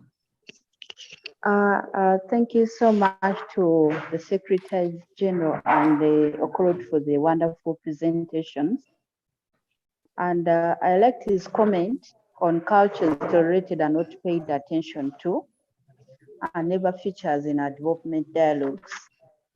But I think since most of our regions have cultural institutions, I think it would be good for the cultural institutions to deliberately involve and engage. Hello? Hello, please go on. We are hearing you loud and clear. It would be wonderful for the cultural institutions to deliberately involve and engage with the districts, especially the DCDOs, the planners, and the culture officers in their activities. When that happens, then the districts feel part of the cultural institutions, then they become, in feeling part of the cultural institutions, then in the planning process, we own what we do with the cultural institutions. But instances where the cultural institutions are far from the district, then sometimes it's not an issue of overlooking, but we assume that the cultural institutions are completely standalone and we have no business or engagement with them. And then on the cultural natural heritage groups or buildings, it's true in some of our districts we have some of these old buildings, because for Mbale we have the old education block that was the first administrative offices for the Greater Bukedi region that now comprises of Tororo, Butaleja, and all the other districts that have been created.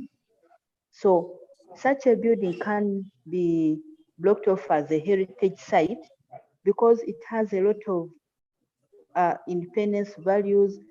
It is older than 1952 and something like that. So those are my comments on Mr. Krut's presentation. Thank you so much. Okay, thank you so much, Madam Mutoni, for your comments. Part of your comment is on the cultural institutions engaging with the local governments. I would like to ask you to do the other way around. The local governments to engage with the cultural institutions and any other stakeholder who is involved in cultural preservation, who is involved in making crafts and the things related to that, because you are the government in that area. So if we wait for cultural institutions to come, remember some of them are thin on the ground, you get it? So it will be good if you can be in position as a district to take it as a policy measure to engage whoever is involved. For example, in Mbale, Mr. Kuta has talked about, Kakunguru, home and building. He talked about the trees, which I'm told, by the way, the Mivule trees have been cut down. People are after getting timber out of it, and yet these are historical trees. There are stories to tell about this, and it's related to environmental conservation and so on. You get it? So again, I'm aware in Mbale there are museums. You get it? So it's very important that the local government takes special interest in what is being done by the cultural institution, but also the other cultural players. Perhaps you need to meet them and hear from them. You'll be surprised that they are so ready.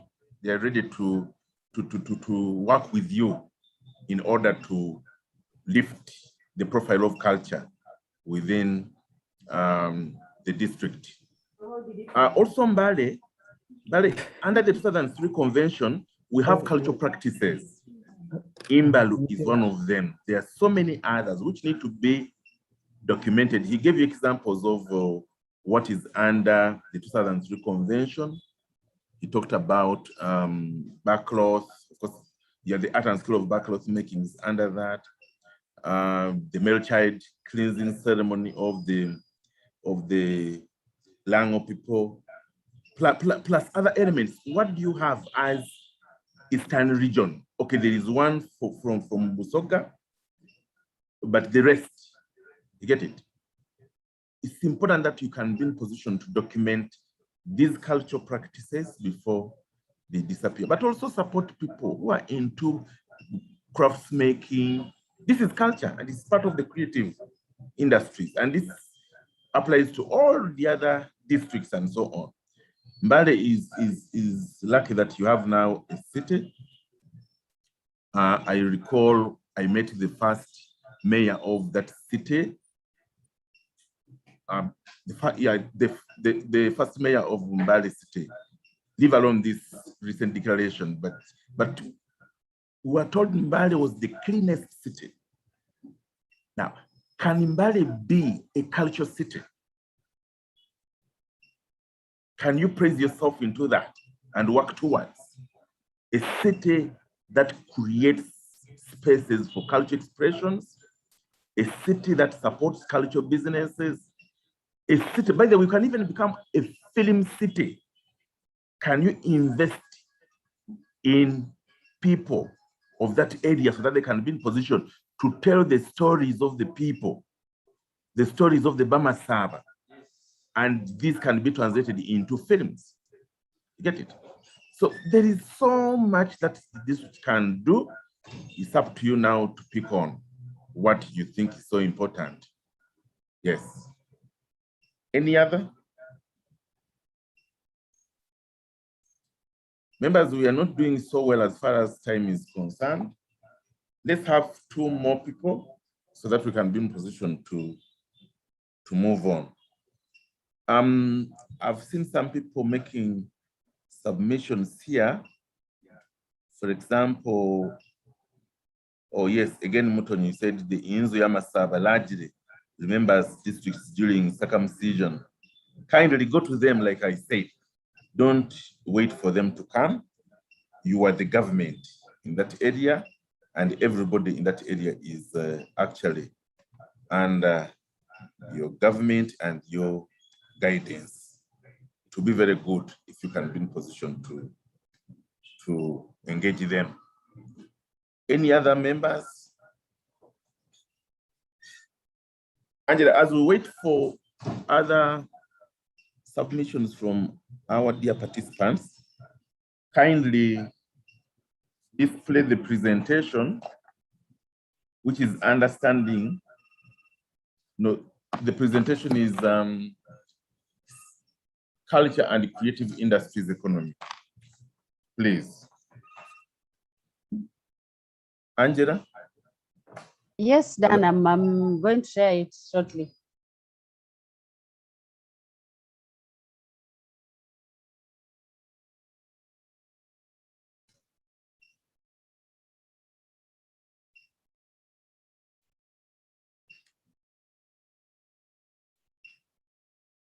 Yes, Mr. Okumu.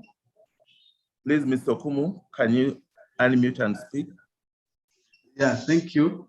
I want to appreciate all the presentations, and especially from Mr. Krut. He has been so elaborate and very passionate about our culture.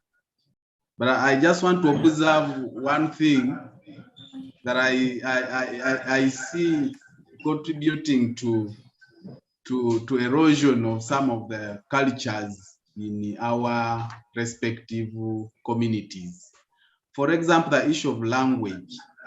You realize that the formal education that we are pursuing right now and that every parent would want the child to pursue completely erodes the culture of speaking of the language as an identity.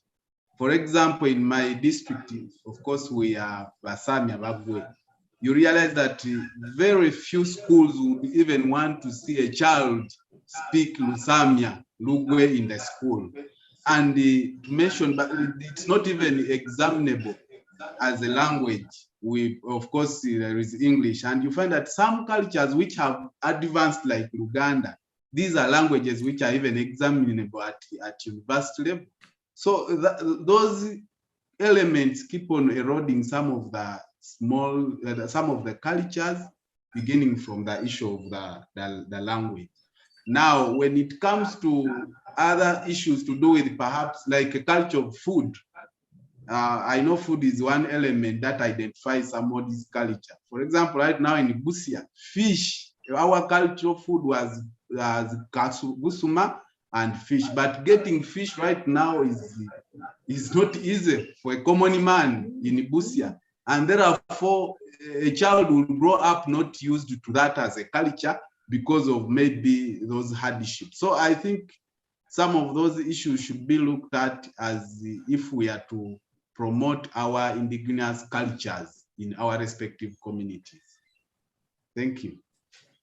Thank you so much, Mr. Okumu. Yes, you are very, very correct, because we all know that language is the vehicle of our culture.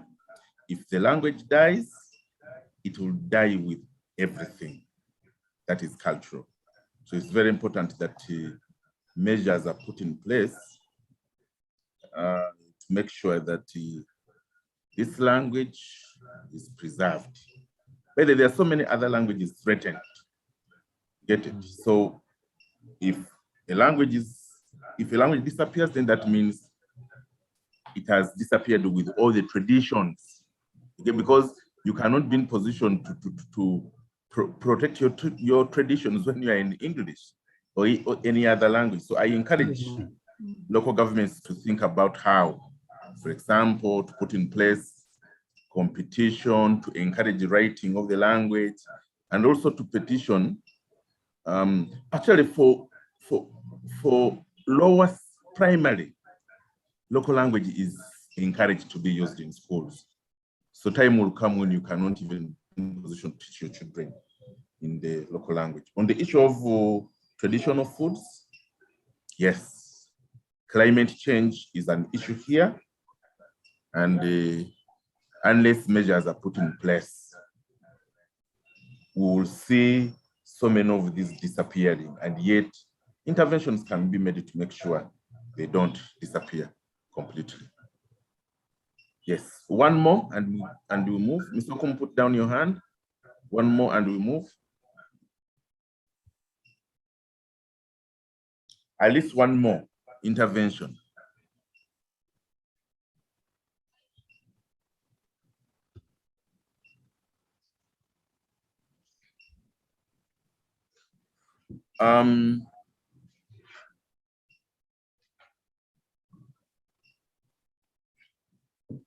Yes, I think let's move on to the presentation. According to our program. Okay, Dan.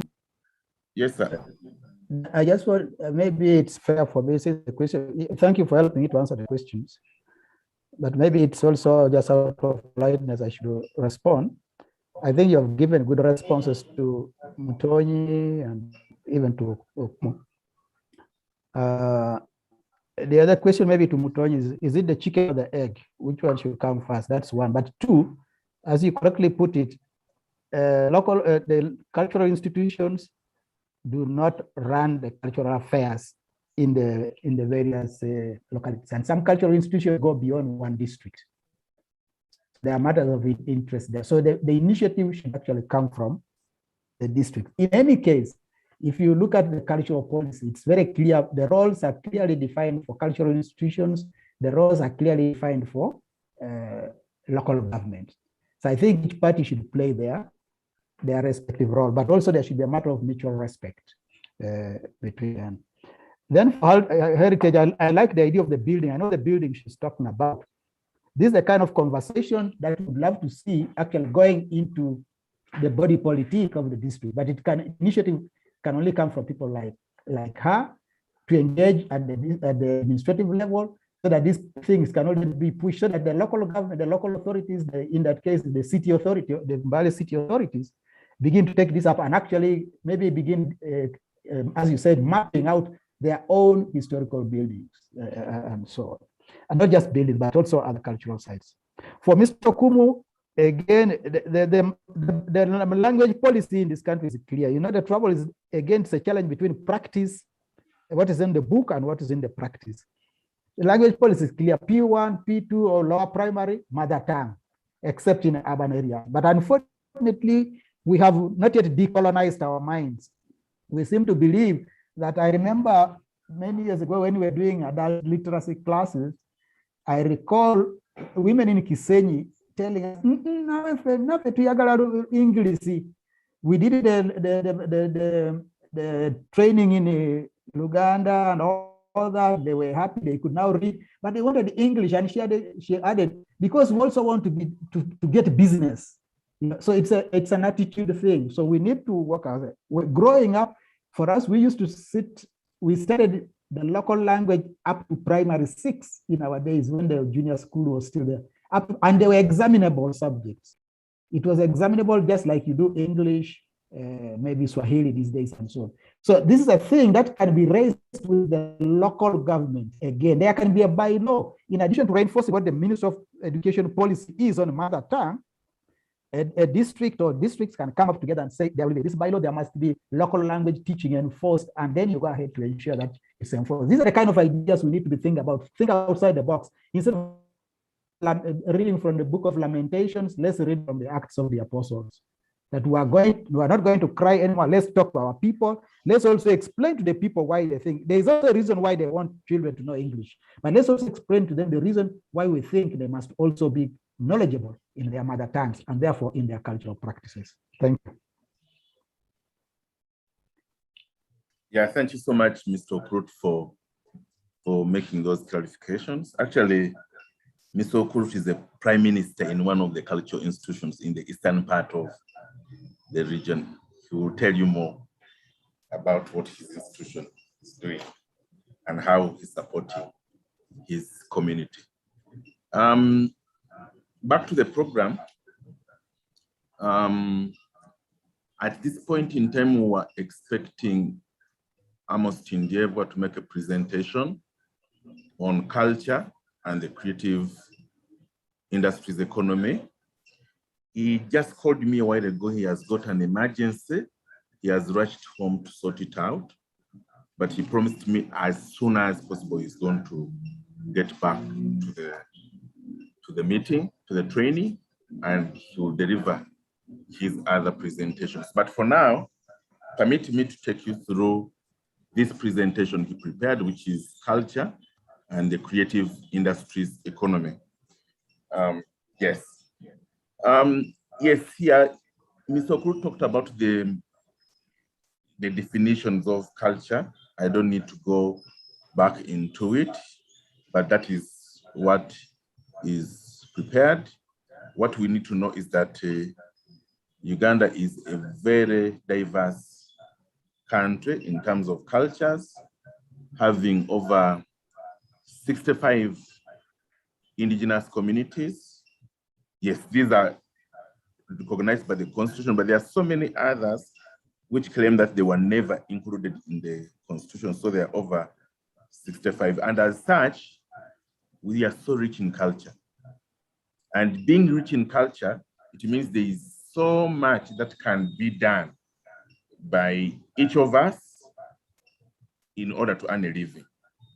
Mr. Okrut usually, he used to tell us that the oil discovered at some point it will get exhausted, but our culture will never.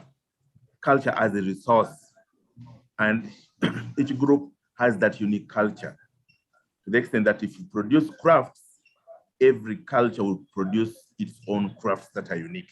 So that means if you bring them on the market for sale, it means there will be market for all those products because each culture produces crafts that are unique to themselves.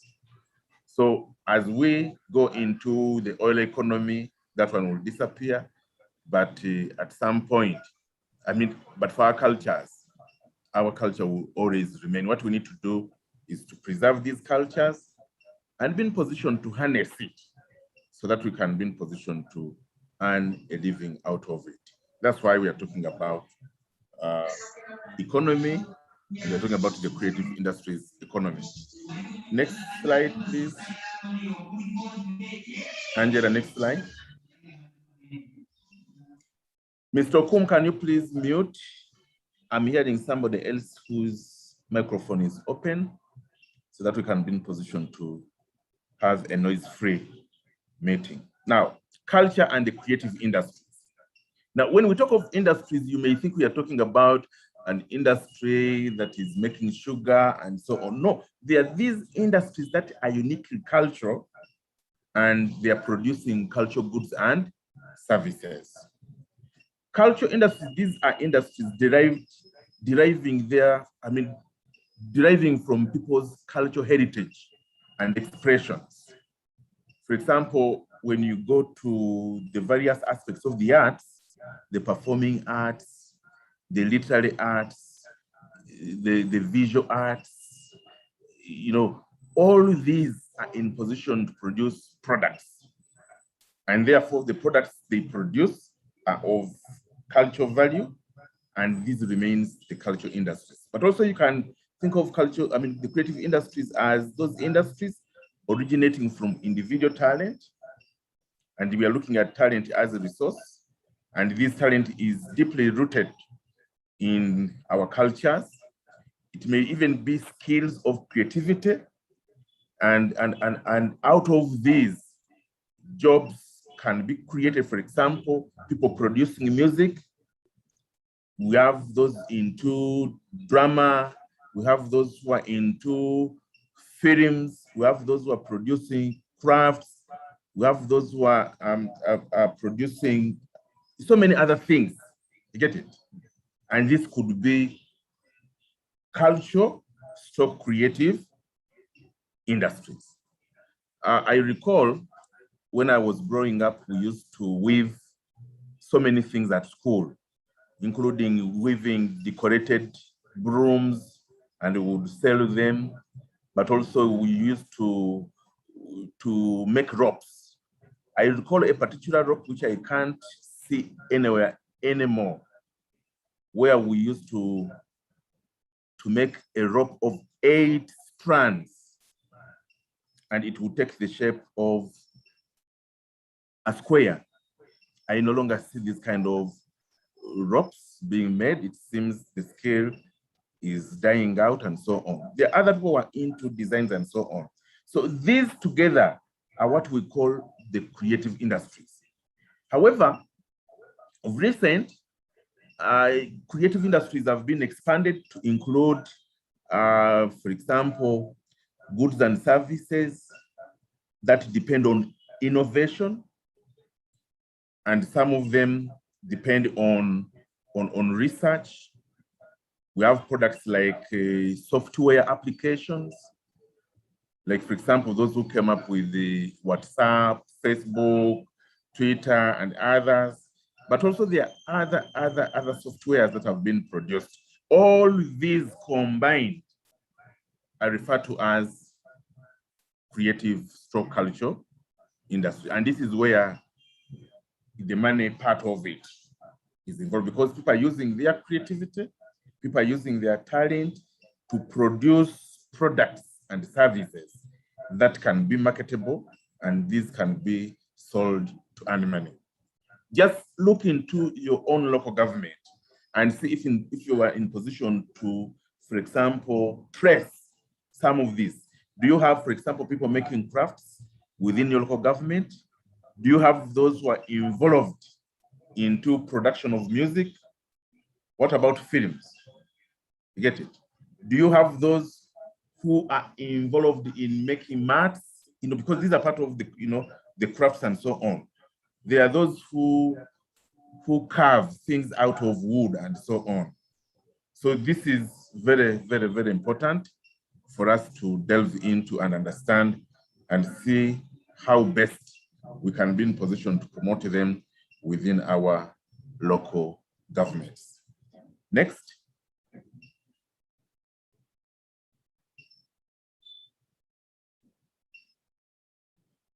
Now, these are domains of these culture creative industries.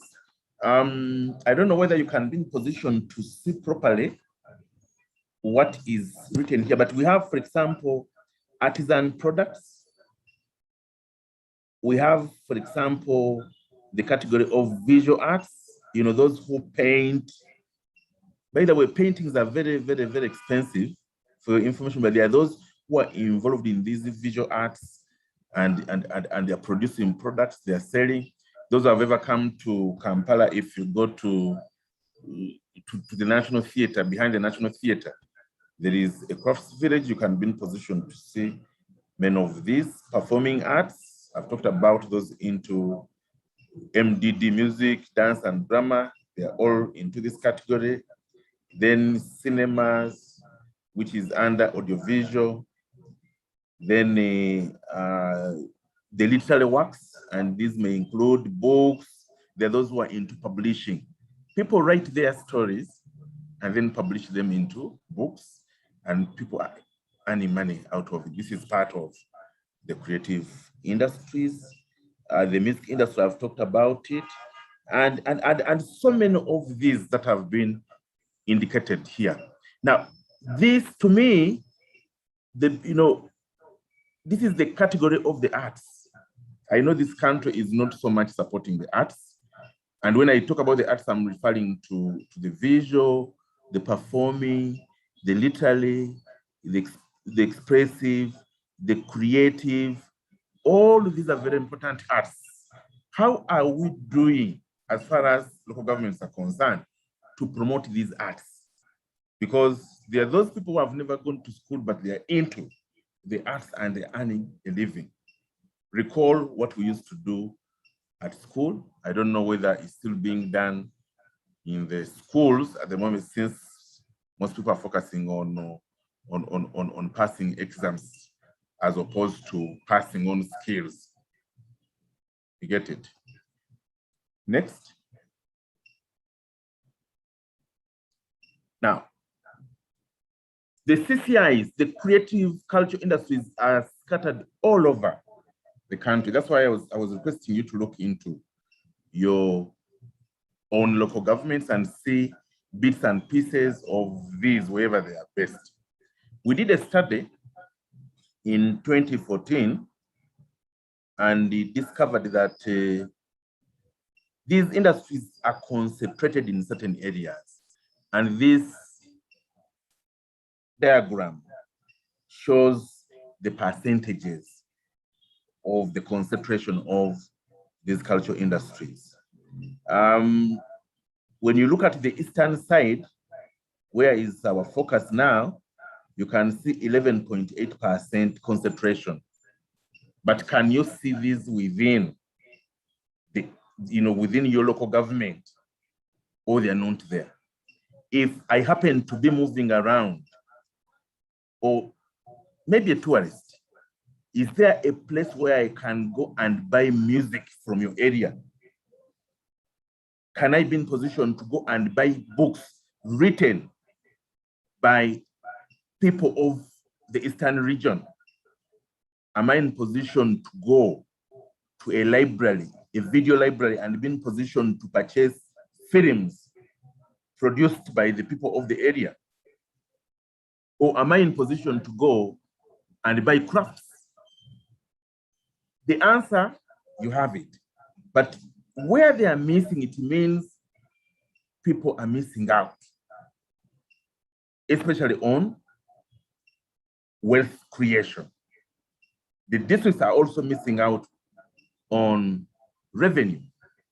So it's very important to think of how you can be in position to support. It can be a project of its own, or you can mainstream. Amos will take us through the aspect of mainstreaming so that we can understand it ably. This was in 2014, but I know many more may have come up, or many would have collapsed as a result of COVID and the related lockdowns that we've been going through. But it's very important to ascertain whether you have such and be in position to support them. Next, Angela. Now, Mr. Okrut ably dealt with laws. I am not going to go back into it, but what you need to know is that there are so many laws in this country which promote creative industries. These are some of the laws. There are others that have been talked about. Next. Again, this is a page that talks about more laws. Let's go to slide number next, I think. The economic status of CCIs. Now, this is the global picture, and I don't want so much to delve into it, but what is important here is that as Uganda is sleeping to a certain extent, the rest of the world is making money out of the creative culture industries. And the figures indicated in this presentation is a clear indication that that culture has money, culture is the driver and an enabler of sustainable development. There are so many people who are employed and they're earning money. If you go to an outside country, you realize that there are so many cultural enterprises, including those that attract tourists. To what extent can we measure ourselves against the rest of the world that is earning billions of dollars out of the creative industries? This is the question we need to ask ourselves. But when we go to the next presentation, then we will see the contribution of Uganda. That's where I will dwell a little bit. Next. Now, this is Uganda. These cultural industries, of course, basing on the mappings we carried out, one was in 2009, another study came in 2011, also another one came in 2014, conducted by Minister of Gender and others. All these have revealed that there are so many people. For example, by 2011, 12,472 enterprises existed in Uganda. Those are so many. But this number may have doubled as we speak now, because as schools were closed, as many businesses collapsed, people decided to go back to the old skills, and they've been producing products for sale. In 2009, it was realized that over 250 people were estimated to be involved and running small businesses which are of cultural nature.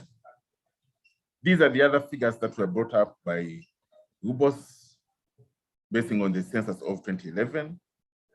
And you could see that there are so many enterprises in existence and they're employing a number of people. You get it? Others have two, but there are those big ones which were employing people to the tune of 50 and above. So again, it's a point of reflection. If these figures are taken from your district, what figures should we have, for example? That's why I think it's very important that you do kind of a mapping within your local government so that you get to know what nature of enterprises are there and what do they need to be supported. Next.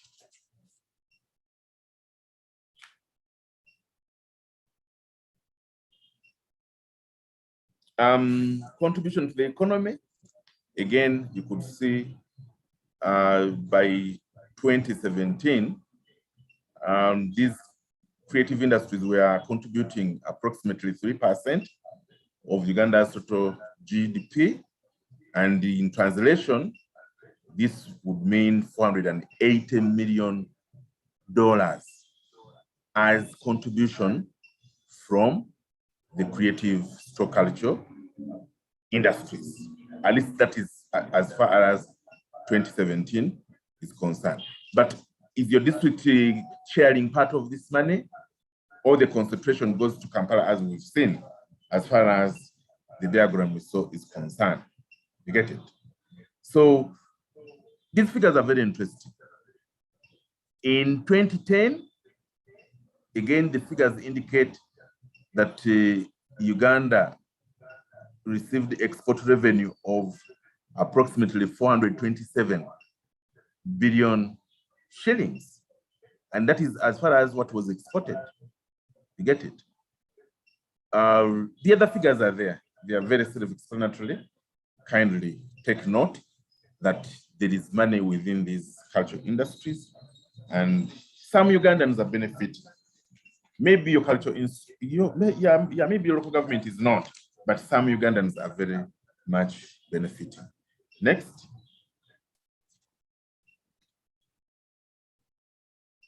Now, in terms of employment, again, it's very clear that so many of our people are employed in this sector. As you can see, the study of 2009 indicated that about 250 people were employed. Like I said, this number must have increased. You get it? And very many people are still joining this. Is your local government part of those who are joining? We have figures indicating the women that were employed, and the women and the men. Then we are also showing that a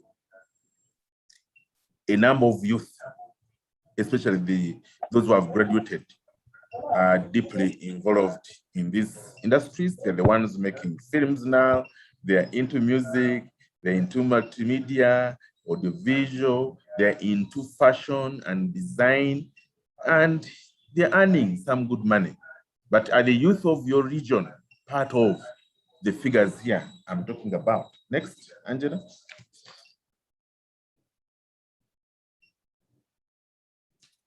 Now, again, these are other figures that are indicative of what the creative industries are doing. So it's very important that we pay serious attention to supporting these. I'm sure our people will be supported and they will earn a living out of that. Let's go on. Now, revenue and poverty impact. Again, you'd see that people were in position to generate revenue. People were earning, you get it? And these are figures indicated across the creative industries. And again, all of this is contained in the mapping reports. I'll make sure that I share with you the mapping report of 2009, the mapping report of 2014, so that you can be in position to read for yourself and understand, and perhaps make a case to your bosses about the importance of these industries that are being left out as far as the district planning is concerned. Let's go to key challenges, because we've seen the potential. Key challenges, Angela, there's a presentation on key challenges.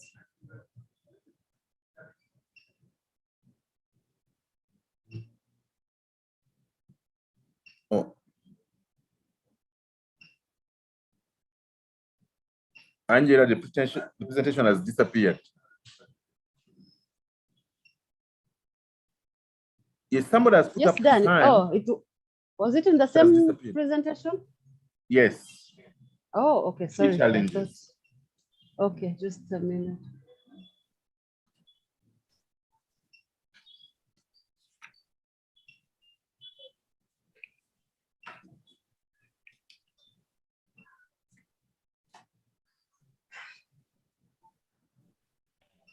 Yes.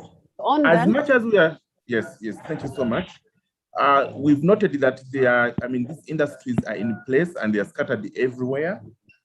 It employs people are making money out of it, and the youth are now so much engaged into this sector.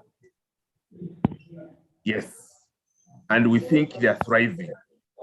But we believe that the concentration shouldn't be only in Kampala, but it should be scattered all over, including the eastern region. What is important to note is that as much as these industries are thriving, there are certain challenges that are facing maybe the development of these industries. And some of these challenges are highlighted here in the presentation. One, there are no data. There's no data. I'm talking about statistics.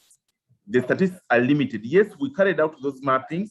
We got some statistics, but because most of these are informal businesses, not registered, it's very hard to realize data. And the moment you don't have data, figures, then you cannot be in position to convince any development partner regarding your interventions you're coming up with. So it's very important that as local governments, we begin taking data of these industries so that we can get to know the true picture of what is happening within each of your local governments and each of the regions. With these, with these figures, then government of Uganda can easily be convinced to dedicate a substantial amount of money to the development of these industries within your districts. Then 2, low awareness levels of this sector and the huge potential it has. Not so many people know about it. You are lucky that you are part of the team that is being taken through to understand that there is a huge potential within the culture sector. Then again, lack of gender disaggregated information, this also in line with the statistics I've talked about. Inadequate government support. Of course, government is not injecting so much money. I don't know whether you, as local governments, you get funds specifically to implement the culture function. I don't know whether you also allocate locally generated revenue to this sector, but what is clear is that the support is limited.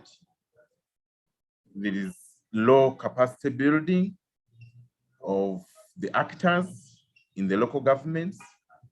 I know you have commercial officers, but I don't know how far they go as far as building capacity of our people into this sector. I don't know. So it remains a big problem. Then the mobility constraints of professionals and artists. This includes those who want to go out to exhibit. It's not easy. Yet countries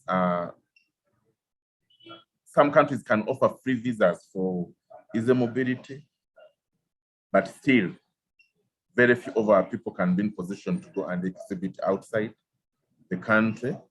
And because of this, we experience limited market for products. And without market, then the incomes will always remain meager.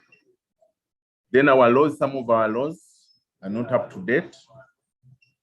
Ministry of Gender is working around the clock to make sure, especially the culture policy is reviewed and it meets the needs of the time. Weak implementation of any intervention that has come up, or the laws, especially the conventions that we've ratified. And because of this weak implementation, then our people end up missing out on opportunities. Then there is fragmentation of interventions.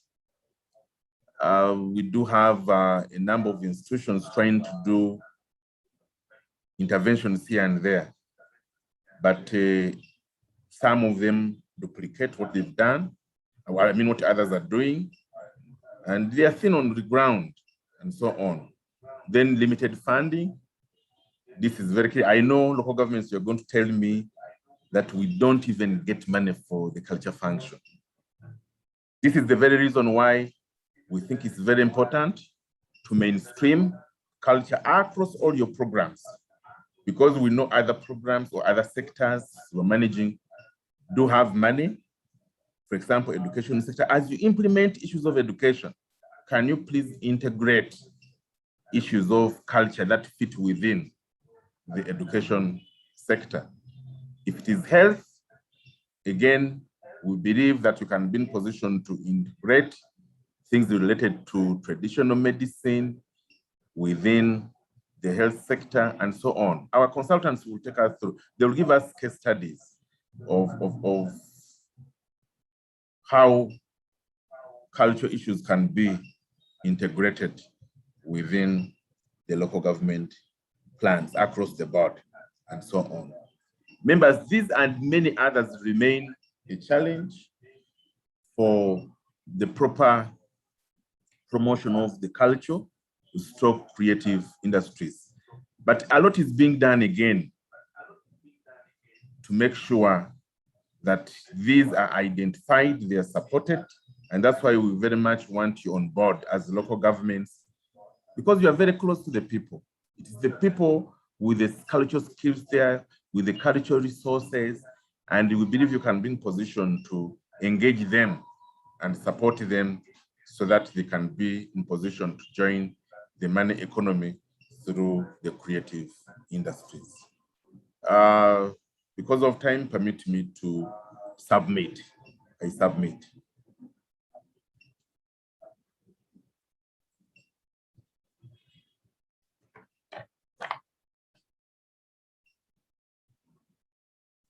Madam Secretary General. Yes, Daniel. I would request you to take up the discussions as per the program. Okay, thank you.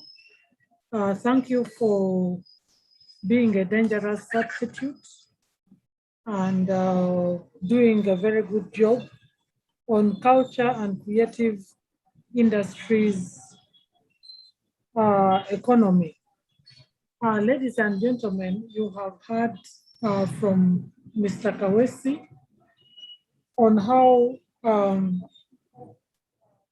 culture can be a big contributor to creative industries and, of course, the economy. He has taken us through a number of aspects and concluded with the challenges the creative industries are facing. This is now the time for us to either ask or supplement or inquire, but I'd like to share with you that, you know, I have a son who has done law, but in school, he was a very, very good fine artist.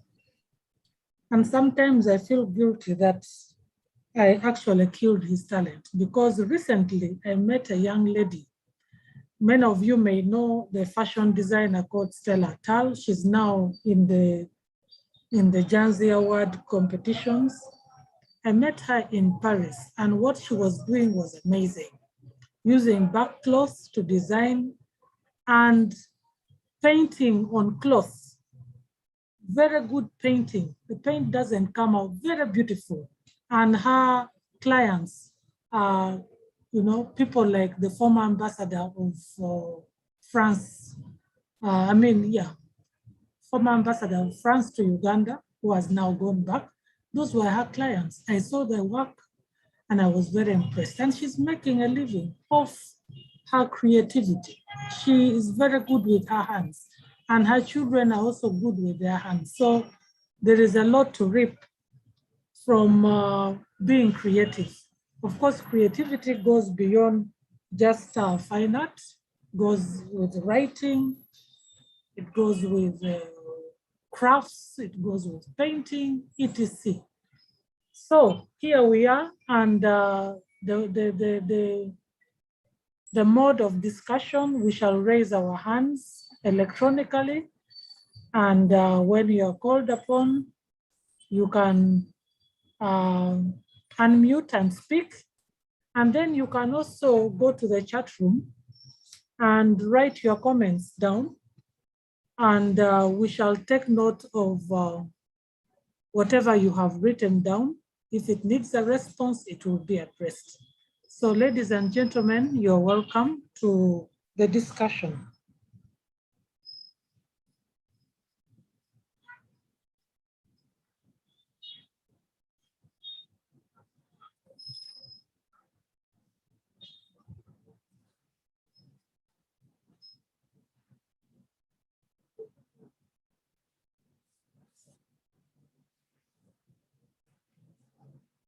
The silence means there's nothing done.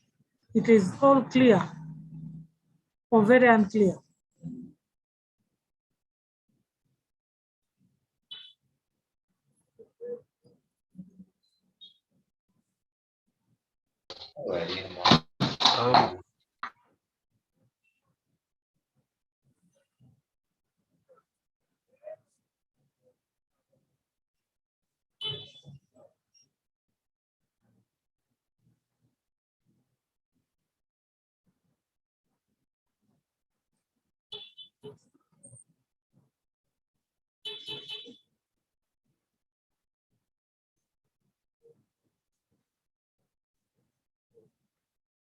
Dan, perhaps we could go to the next presentation then.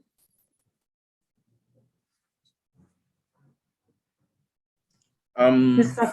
Are you okay? I see one hand up, Yusuf.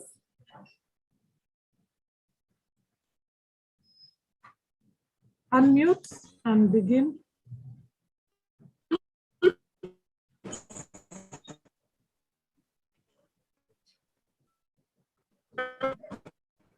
Hello? Hello? Yes, Thank please. you. Hello? Proceed. Yeah, I would like to thank the previous presenter for the elaborate presentation on cultural industries. Very, very important is something on the, he said something on the legal and policy framework that is still under review.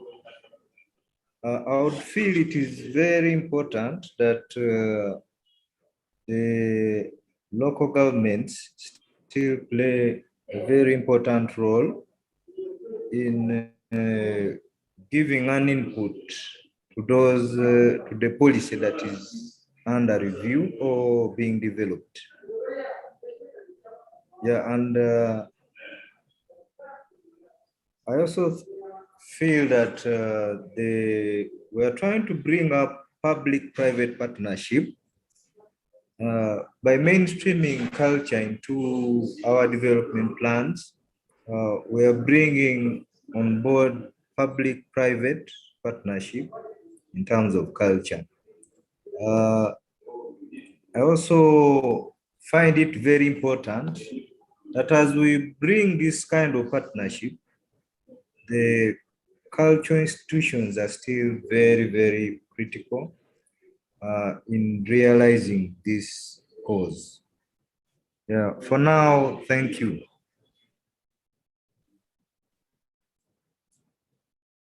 Okay, thank you, Yusuf. In the chat room, we have, as someone is composing their remarks or question, in the chat room, somebody is asking when we shall end and whether we can have a break.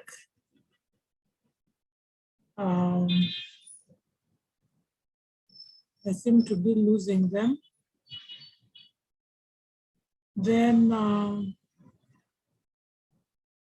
maybe, Dan, do you want to respond to that as we get hold of these ones that are coming? Yes, Madam Secretary General. Yusuf, thank you so much for that observation about the law that needs to be reviewed. I'm happy that Mr. Bakaye, who is an assistant commissioner in the Ministry of Gender, is on this platform.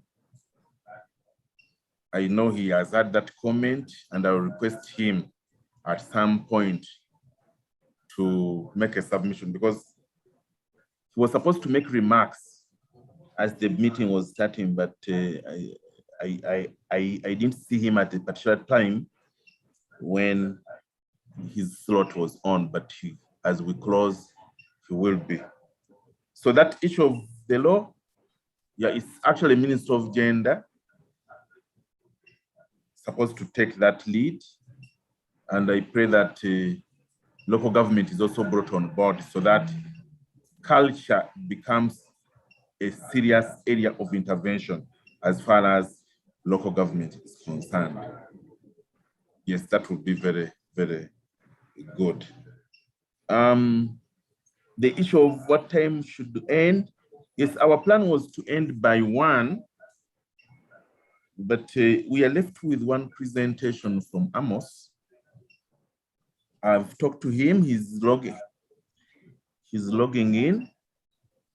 That's what told me in the next few minutes so that we can be in position to deliver this presentation. My request to the participants is that please bear with us so that we can be in position to have this presentation so that we can be in position to conclude the day. The meeting will continue tomorrow after this one presentation.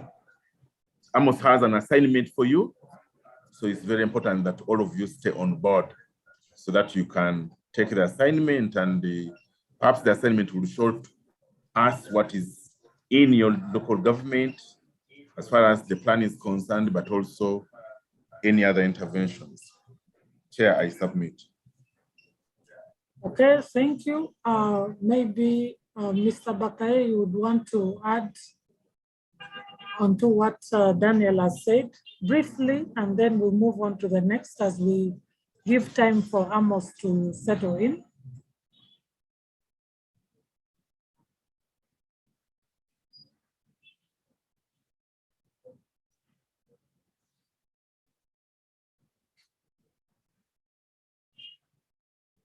As Mr. Bakaye prepares to respond in the chat room,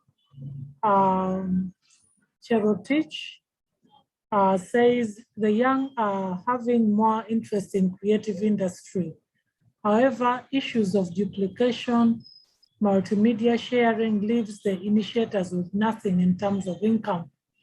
This is common in those venturing in performing arts like music. So that's an interesting observation where issues of copyright laws should be applicable. Perhaps Dan, you could chip in there. And then, because I don't see Mr. Bakaye unmuting, or he's on now. Yes. Madam Secretary General, thank you very much. And I would like to thank you, NATCOM for convening this meeting or training for our local government counterparts.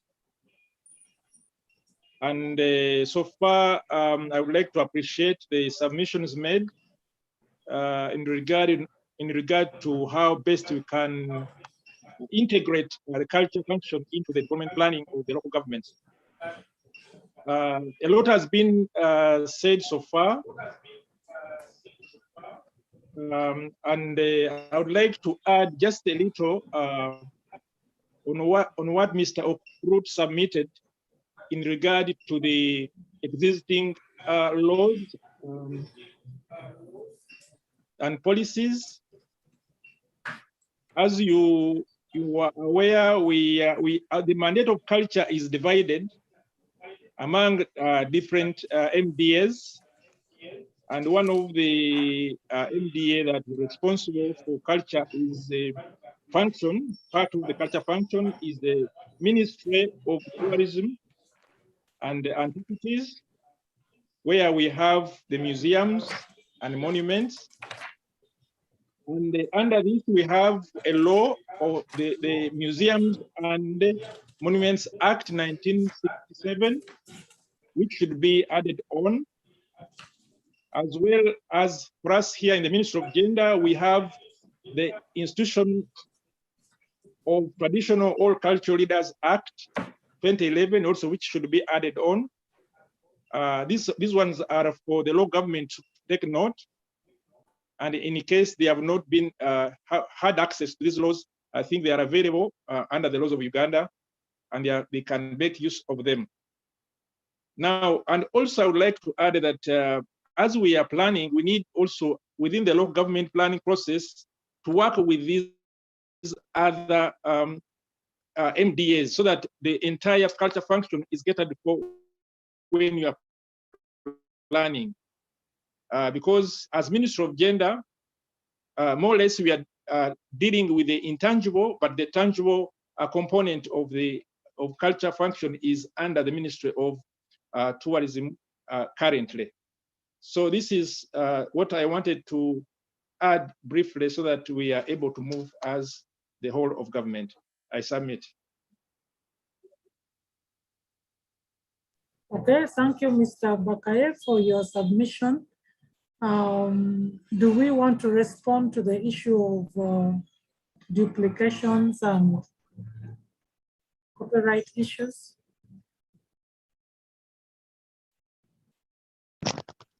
In regard to the issue of duplication, I think the Cabinet Secretariat is trying to iron out of some of these issues. We've had meetings where we have met with the Minister of Tourism, we've met with the URSCB to ensure that we iron out of those issues of duplication. But this is work in progress, and once it is done, I think shall be able to share the outcome of what has come out of these negotiations. I submit. Okay, thank you very much. I think we close it here for now. And over to you, Mr. Kawesi, for the next presentation. Okay, thank you so much, Secretary General, for handling this session. And thank you, everyone who has made an intervention. Mr. Bakaye, thank you so much for your clarification. Our next presentation is mainstreaming culture in the local government development planning. Under this presentation, we are going to look at the theoretical perspectives related to mainstreaming, approaches to mainstreaming, the steps, processes, and the examples. So Amos is on board. Angela, can you please display the presentation for mainstreaming so that Amos can take it from there? Yes, let me do that. Thanks.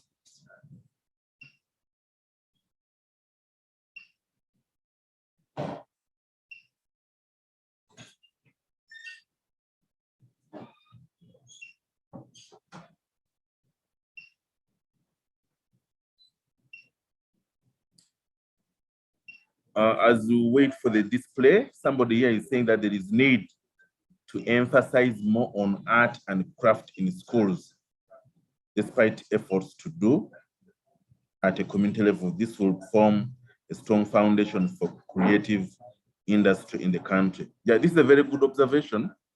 This will address those who are in school, but remember there are so many other people, young people, who are out of school and who have the skills. Therefore, as we think of coming up with an intervention for the schools, but also we need to have those interventions to address the out of school population. And these are the ones that are also missing out. Amos, are you there now?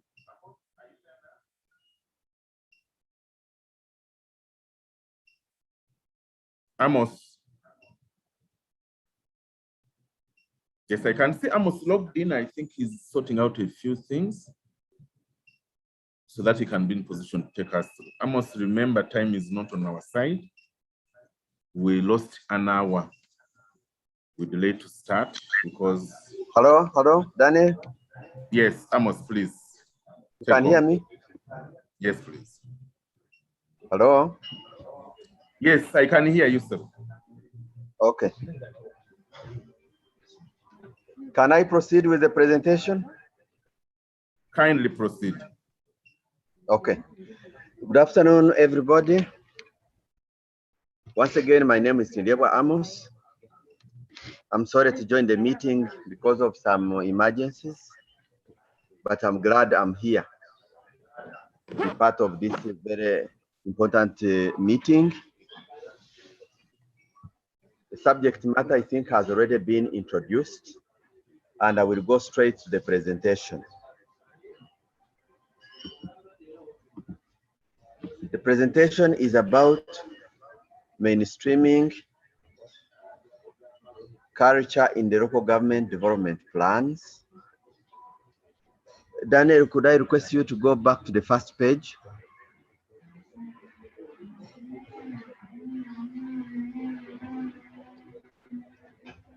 The main aim behind this presentation is to help the participants of this meeting to understand the process of mainstreaming.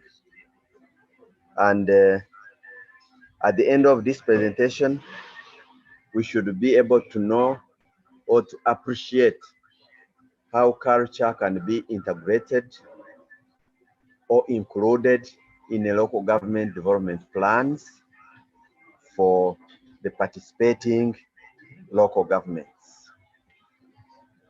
Next slide, Daniel.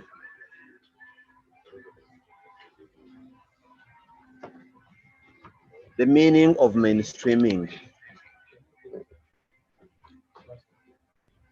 This presentation indicates to us that there is no single definition of mainstreaming, but available literature has given us two key words that can help us to understand the process of mainstreaming.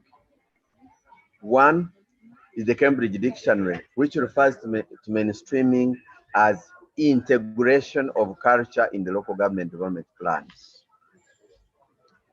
The second definition is given by the Urban Dictionary, which says mainstreaming is a process of inclusion, including the aspects of culture in the local government development plans. We all understand that the local government plans covers a number of sectoral activities. But the question is, to what extent is culture an integral part of all the sectoral activities included in the local government development plans? Or to what extent are cultural aspects included in the local government development plans? So you'll see that integration and inclusion are synonymous words, but the aim is to understand that we don't miss out the real meaning of the mainstreaming process. Next slide.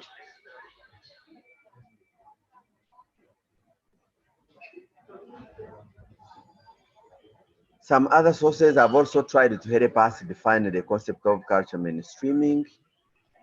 And one example is the Ministry of Arts from the Republic of New South Wales, which defined the culture mainstreaming as the institutionalization of a culture perspective in the development initiatives of local government development approaches and strategies. In our case, we are talking about the local government development plans. And this definition is trying to help us to appreciate the need to institutionalize culture in the development initiatives of local governments. The second definition was brought by the Australian Council for Arts.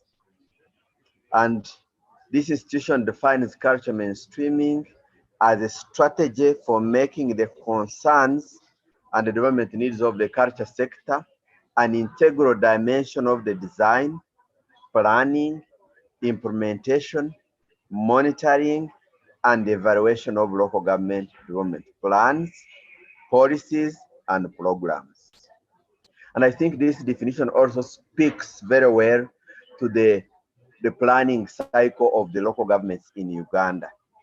The design process, the planning process, the implementation, the monitoring, and the evaluation of the local government development plans. Next slide.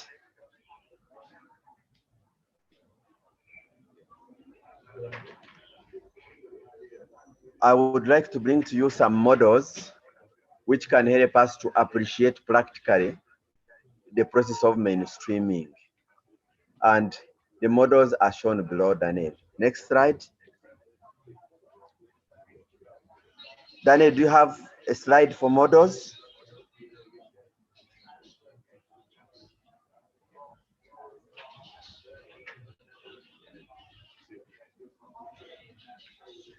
There are two shapes. There are two Is oval it in a shapes. different slide?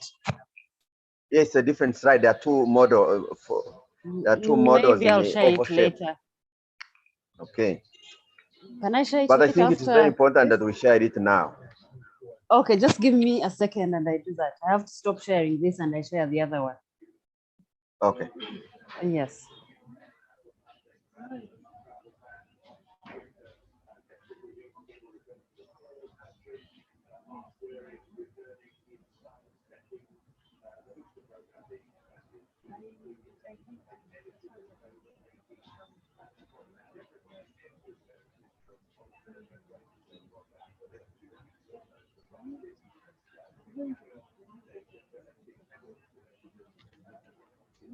Is it this one? Yes, this is the model. Can you enlarge it?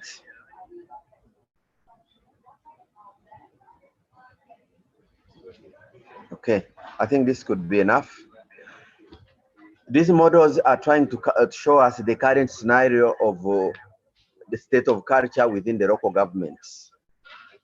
When you visit many of the local governments, they will tell you that we have a department of culture, or we have a department of community development, and we work on many aspects of culture every year.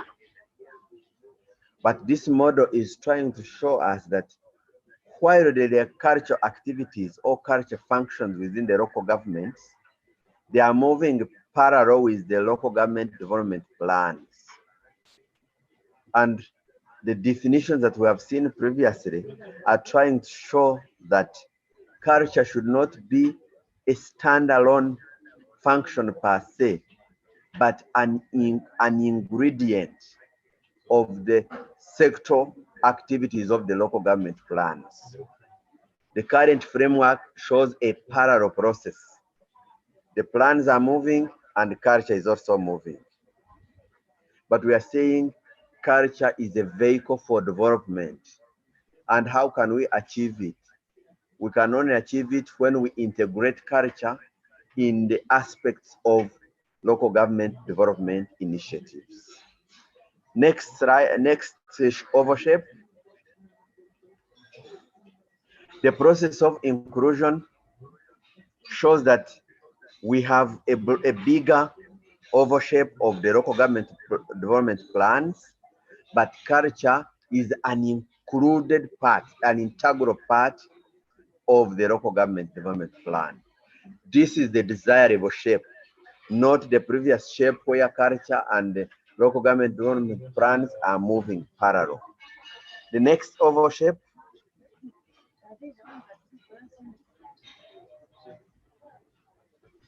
Hello?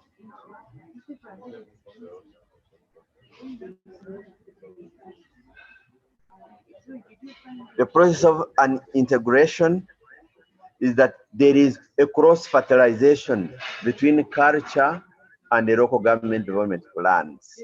This is what we call integration. Both the previous shape and this current shape are the desirable process of culture integration and culture inclusion in the local government development plan. Next. I think we go back to our slide.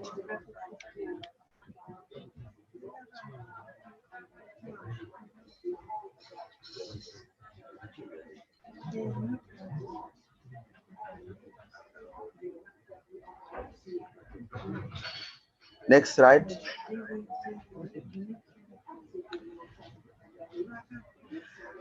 Dear participants, there are quite a number of approaches to mainstreaming culture in local government development plans. And I would like to introduce you to the two core approaches. One is the integration approach, and the second one is the transformative approach. But within these two approaches, there is also what we call the internal approach and the external approach. And in the next slide, we are going to see how does integration and transformative approaches differ from one another, and how do we bring in internal and external approaches? Go ahead.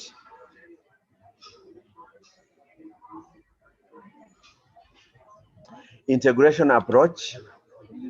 With integration approach, the main aim of the process is to ensure that culture concerns are integrated in the analysis of problems faced by communities, the challenges of each sector, and henceforth included in the proposed interventions. I would like to draw you to the process of planning at the local government level, which starts with the analysis of the problems right from the grassroots to the higher level of local government. At this stage, there is analysis of problems, and there is an identification of priorities of each sector. The process of integration is trying to educate us to include or to ensure that the aspects of culture are captured at the analysis of the problem and also at the setting of the priorities for intervention. If I give an example of the health sector, for instance, when we are assessing the issues of maternal mortality or HIV/AIDS, and we are collecting data from the grassroots level up to the level of where a district development plan is formulated or local government development plan is done, there are issues of culture nature that we tend to ignore at the lower level. For instance, issues of widow inheritance, which are very common within our communities, which in one way or the other have been blamed for the spread of HIV/AIDS. They are cultural, but they tend to manifest themselves as HIV issues and issues of the health sector. Yet they have an ingredient of the culture sector. The other issue is about maternal mortality. We have several cases of women dying giving birth, resulting from cultural practices of giving birth at home with the attendance of the traditional birth attendants. These are issues that are reflected in the health sector strategic plans that tend to be seen as only health issues, but when the underlying influences or causal factors are of a cultural nature. So the integration approach is helping us to understand that as we capture those issues, the cultural aspects or the cultural causal factors need to be captured at this level, such that they inform the priorities for intervention at the higher level or even at the process of budgeting for the local government development plans. And in the same approach, we're saying the specific targets must be set for outcomes, and even the monitoring and evaluation of policies must capture progress made in the achievement of culture mainstreaming at all levels of local government planning. Next, transformative approach or transformation approach. In this approach, the approach educates us that we need to introduce where it has been lacking. We need to introduce the culture concerns in the strategic interests of local government development efforts. For example, the development agenda of a local government should aim at introducing the aspects of culture, because culture is very sensitive and culture is an important vehicle for the development process of any community. Move ahead. What is required in mainstreaming? When we begin with the internal mainstreaming process, now we are looking at institutions. Internally at the institution of local government. what do we need to do in order to promote the process of mainstreaming? One is that we all know that at the local government level, each office or each department is involved in one or the other in developing work plans or work plan policies, workplace policies. And there are always several meetings that take place within the process of developing work plans, within the process of developing the local government development plans. The most important message that we are getting from this mainstreaming process internally is that we must integrate culture in the workplace policies. If it has already been done, well and good. If it has not been done, we need to introduce it. This is what internal mainstreaming process is trying to tell us. The second point is it requires us also to include culture issues in the workplace agenda. In the several meetings that are held by the local government committees, in the several meetings of councils of the local government, there should be consultations on matters of culture. Just like the way we see issues on infrastructure, issues on health, issues on production, issues on education, we also need to see the aspects of culture appearing within the agenda of district local government councils and the meetings that take place at the local government level. And the third requirement is that we also need to look at organs that can lobby and advocate for culture mainstreaming. When you visit several local governments, you will find an infrastructure committee, you'll find a district health committee, you'll find a production committee, but you rarely find a committee on culture. Either it is swallowed as a committee on social services or committee on community development, but the culture issues tend to be a peripheral of every committee that appears at the local government level. We stand to be corrected if there is any local government that has a very strong committee with visible ingredients of culture. The second requirement is to integrate culture integrate culture promotion in the work plans for all departments of local governments. And what do we mean here?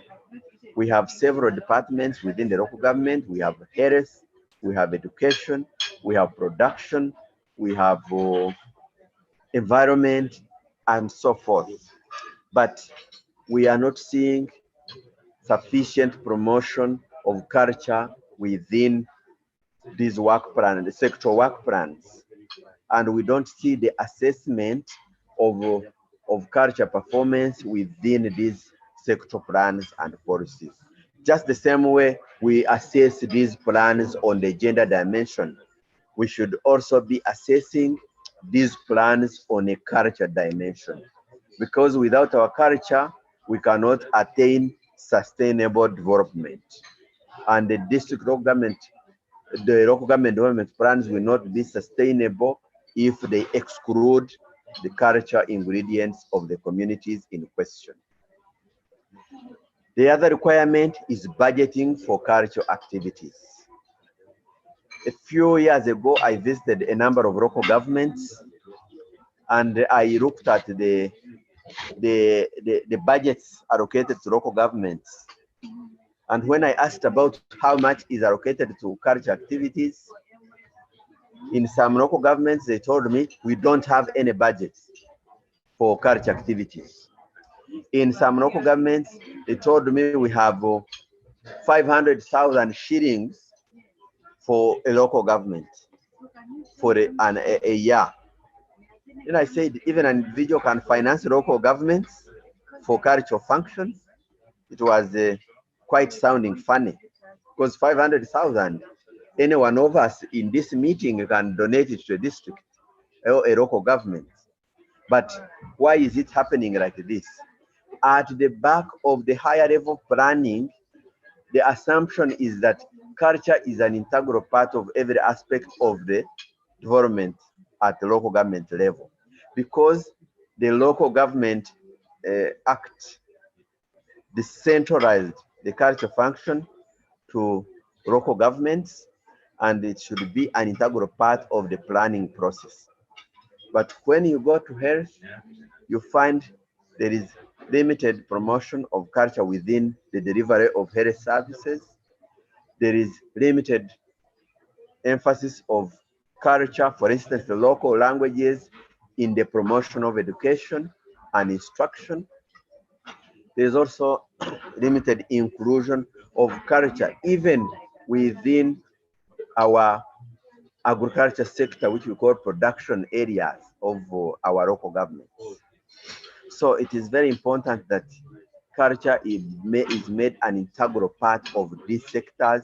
And some of these sectors are the ones even which get a lot of grants from the central government. So culture can be budgeted for at this level of sector plans. And we will find that when there is a lot of money allocated, say production or infrastructure, there is a reasonable amount are committed to the promotion of cultural activities that influence the success of the sector plans. The other one is dedicating a particular department to the promotion of culture. Kindly move the slide a bit.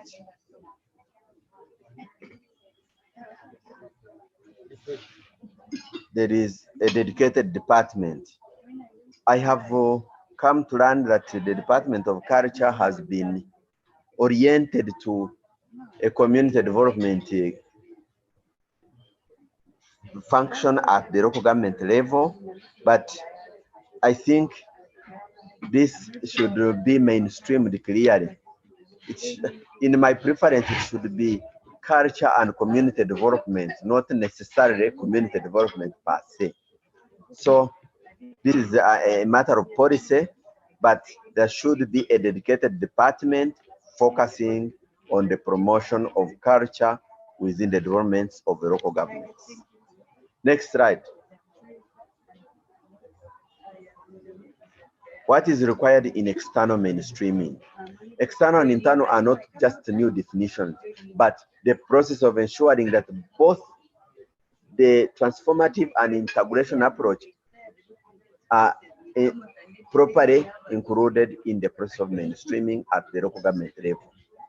In the external mainstreaming, this is what happens outside the workplace of local governments. And in this sense, what do we require to do? One is that we need to bring on board cultural issues, affairs in the development needs or in the development cycles of, in the development planning cycles of local governments. The planning process, I think, begins at some parish level up to the higher level of local government. But we need to ensure that in the issues that are sent down for the planning cycle, there must be key outlines of the culture affairs that need to be, that's where needs assessments need to be done, so that the process starts from the lower level upwards. The second one is that we need to ensure that, this I already said, at all levels of planning, cultural issues are captured. The third one, that we need to lobby stakeholders within the local governments, but in this case, the districts, to integrate and support culture. There are quite a number of influential stakeholders at the district level.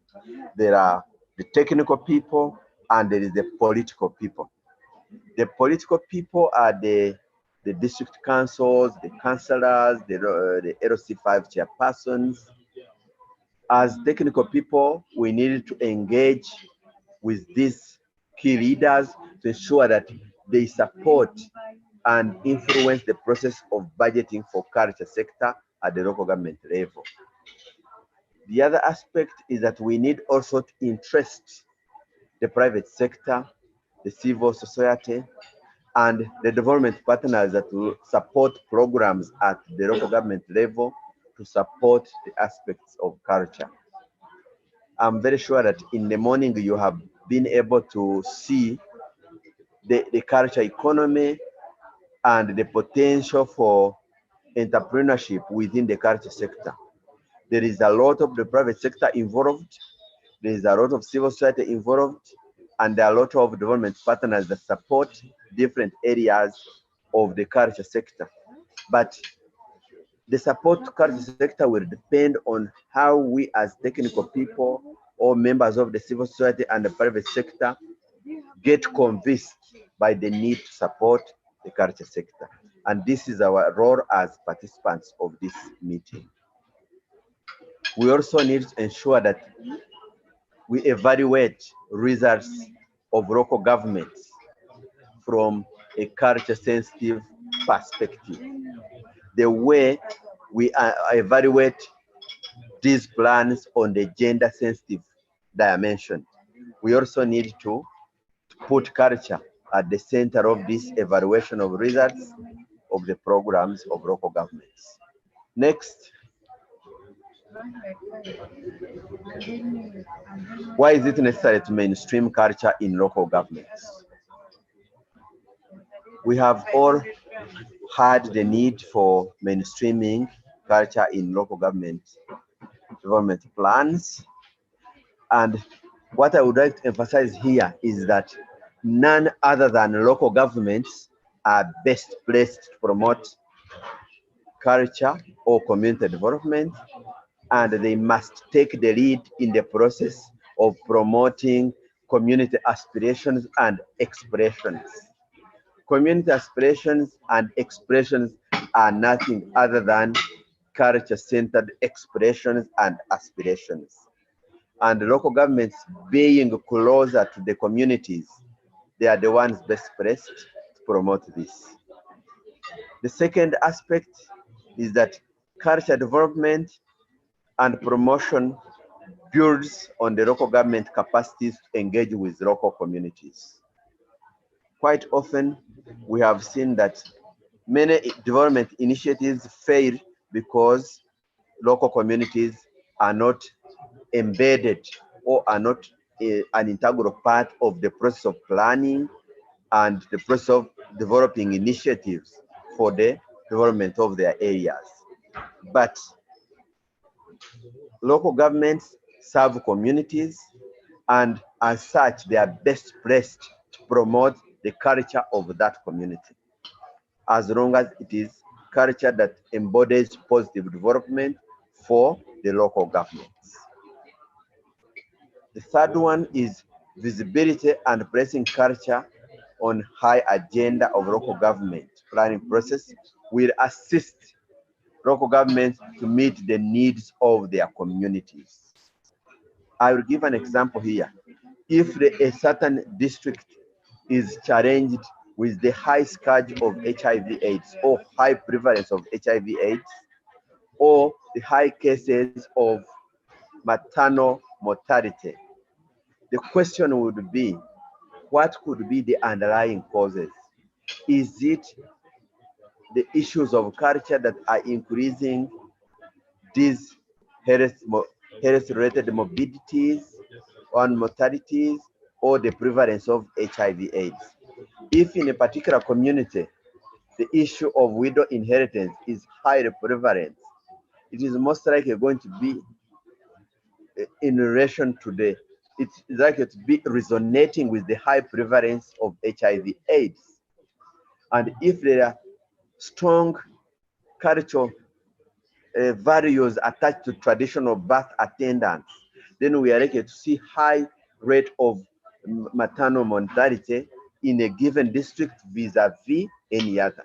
So the emphasis here is that if we place culture on the high agenda of the local government development planning process, we will be able to tackle the needs of the communities, and the districts will be able to meet their agenda or their goals for a particular sector plan, such as health or even education and so forth. Local governments can sustain development efforts through culture integration. And we are saying that the relationship between culture and development is strong and more relevant today than ever before. And it is at the local government level when we are where we should mainly emphasize it at the lower level of planning. So I am sure that there is no one who has a dispute on the strength of the relationship between culture and development. And if you look at the fast emerging economies, their development is rooted in their culture. For instance, the Chinese people, the Indian communities, the fast growth of the Asian tigers is emerging from the strength of culture and how it is relating with the development process of these countries. Let's move forward. Next slide.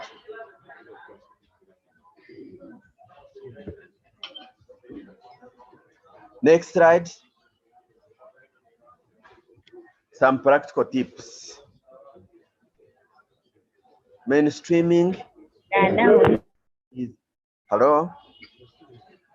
Mainstreaming is an action. It is not a one-time event. It is a process that we shall achieve over time. But why am I saying it is an action? We are saying that we must design an agreed set of strategies and programs if we are to achieve the mainstreaming of culture in our local governments, development plans.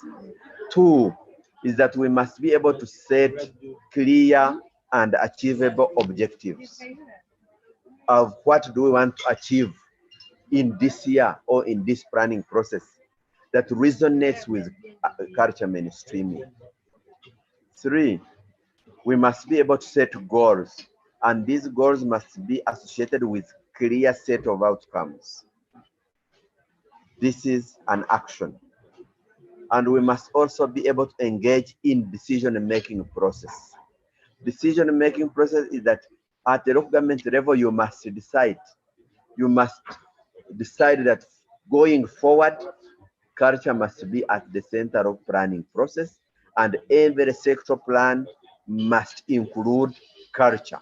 The way we decided that every planning process must include the gender dimension. This is how best we shall achieve the culture mainstreaming process. The next is that we must involve and engage stakeholders to foster action. As technical people or as the private sector, you cannot do it alone. All stakeholders must come on board. The private sector must be involved. The support agencies must be involved. The central government must be involved. And everyone must be involved. The community must be involved.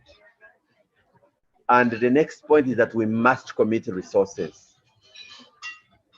The question would be, where will the resources come from? The resources are there.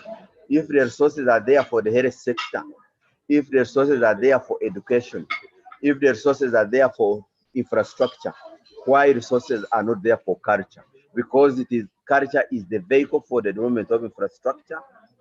Culture is a vehicle for promotion of health. Culture is a vehicle for promotion of education. The resources are within the already existing resources. Therefore, we must advocate for culture within the limited resources available within the local government. Next is that we must assess the impact of culture inclusion on the local government development process. We must assess the impact of including culture in the success of the implementing the local government development plans. I'll give an example.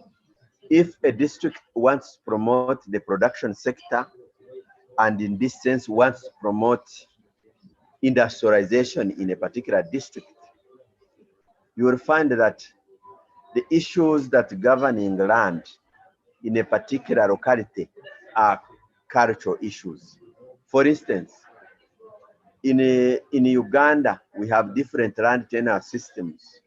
In central Uganda, we have mile tenure, we have public land, we have leasehold, we have about 4 multiple tenure systems. In northern Uganda, we have communal ownership of land. In western Uganda, we have customary land ownership. In a situation of where you want to promote industrialization and allocate land for industrial development, there are important and key influential cultural factors that will either inhibit or promote the development of the industrialization process. So we must ensure, if the industrialization process is the key driving factor for the local government development plan, and particular cultures fail the allocation of land for industrialization, in this case, the failure of the local government plan will be attributed to culture. But equally, the success of this plan will be edged on the culture factors that have blessed the allocation of land, the allocation of a particular area for an industry, and so forth and so on, or even the attraction of investment. There are many examples that we have seen here where communities have been involved in the allocation of land for industrialization promoted by either the central government or the local government. Move ahead. Next slide.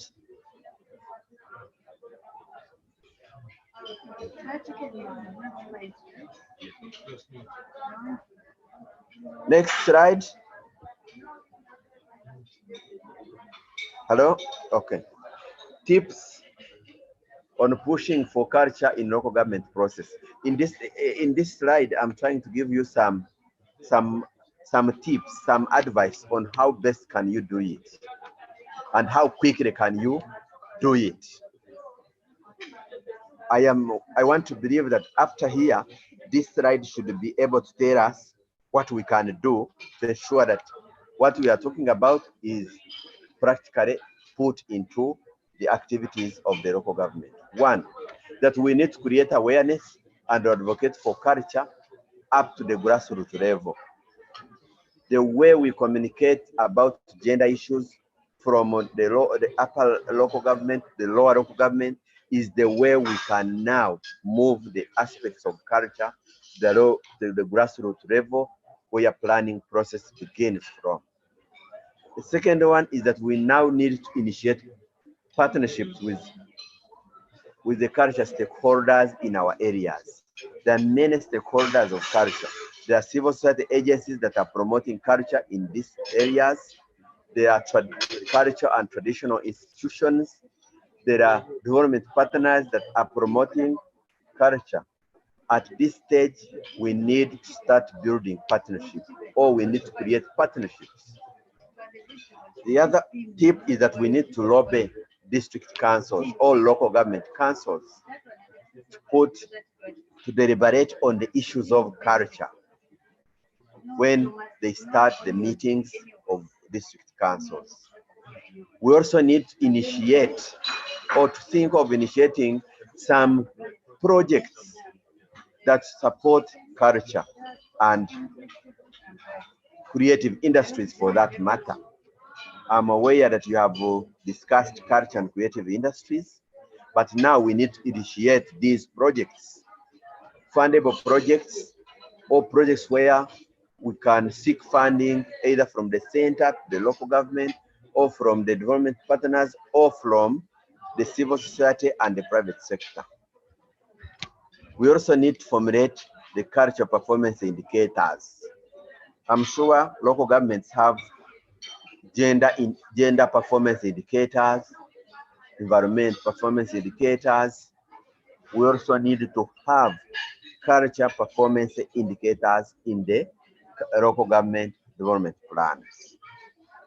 We also need to ensure that culture is in the routine work plans, department plans, and sector plans.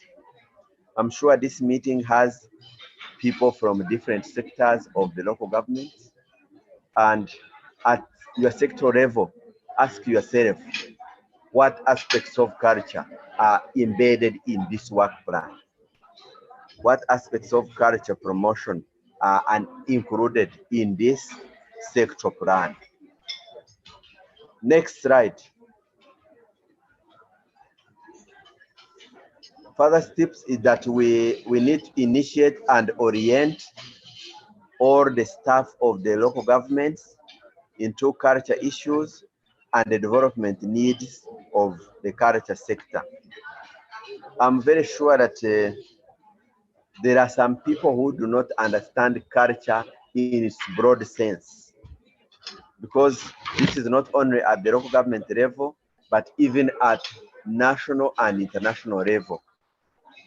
I'm sure the presentation in the morning was able to show us the key domains of culture sector, and it was a surprise to many that, for instance, a radio station in a given district is a culture facility, an entertainment hall is a culture facility, a traditional building is a culture facility, and so forth and so on. So even the teaching of languages in our education system is culture, but I'm sure many may not have been able to appreciate that this is culture.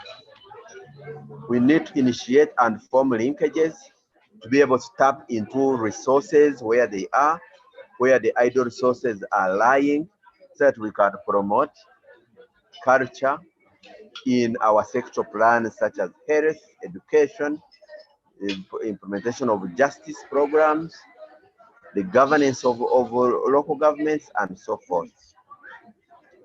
And we need to have clear set itemized activities for culture at the annual budget cycles and the annual work plans, and even in the annual reports of local governments. We need to see every aspects of culture documented so that we can be able to track progress towards mainstreaming culture. And lastly, we need to foster and encourage creation of some of these organs. And if it's possible, ensure that we work with those who are spearheading these committees, the local government council subcommittees, the district committees, and even the culture department for that matter. Move forward. I think this is the simple summary on this presentation, but there can be more tips than just this, but I was trying to highlight on how best we can lobby and include culture in our local government plans and processes. I thank you so much for listening.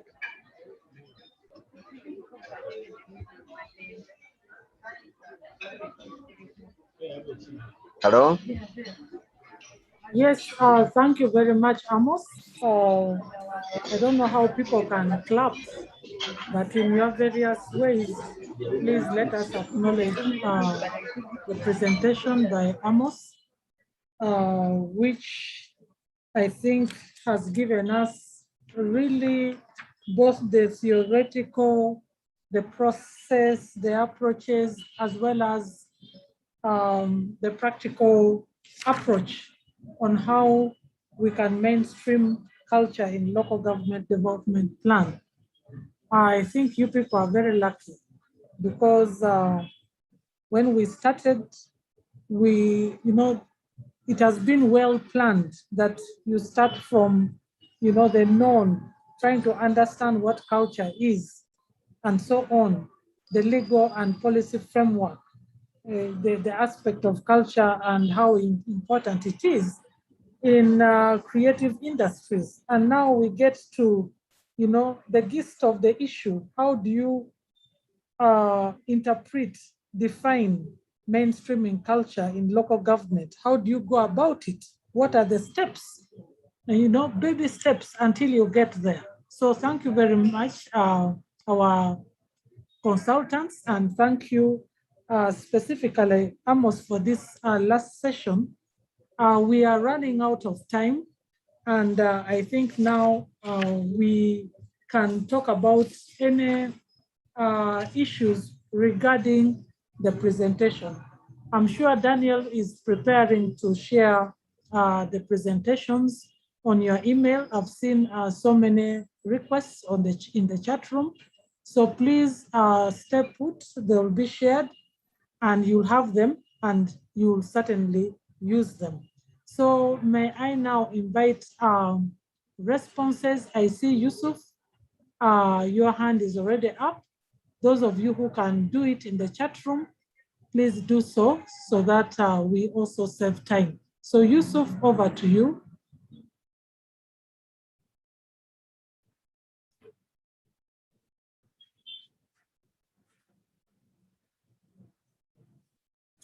Can you unmute, or was it a clap?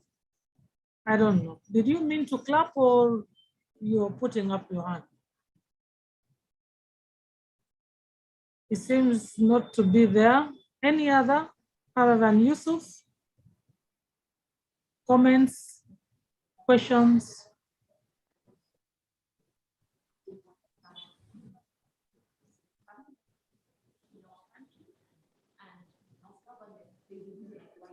You know, I'm a sharp kind of teacher. When I see people don't respond quickly, I just think there is nothing to talk about. So I see David Tenua. Unmute and talk through. Okay, thank you so much. And I would also like to thank the presenter for that wonderful presentation. He has given us a number of tips that can help us to mainstream culture in our district plans. But my concern is that we still miss out on some important stakeholders.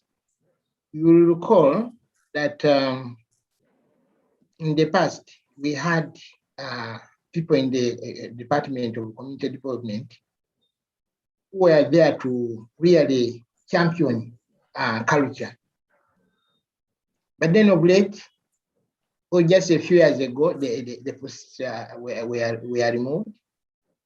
And I think this is where we now have issues. So I don't know whether it is possible for, again, UNESCO to engage the national government to think about some of these positions, because you realize that culture is neglected, as we noted right from the beginning. We don't take it really as an issue, and of late things are changing. The population has been increasing. There is a lot of urbanization. So many things are happening around us, yet we need this culture. So if it were possible, I would also suggest that UNESCO goes ahead to lobby maybe the Ministry of Gender to think about some of these structures. Because even here we are saying there must be a department. Of course, the Department of Community Development is there, but it will not be enough if we don't really get the personnel who can really support us in this area of culture. Thank you. Okay, thank you, Mr. David Tenua. Can we take another one? 2, 3, and then, yes, Marion Akwap. Marion, you can unmute.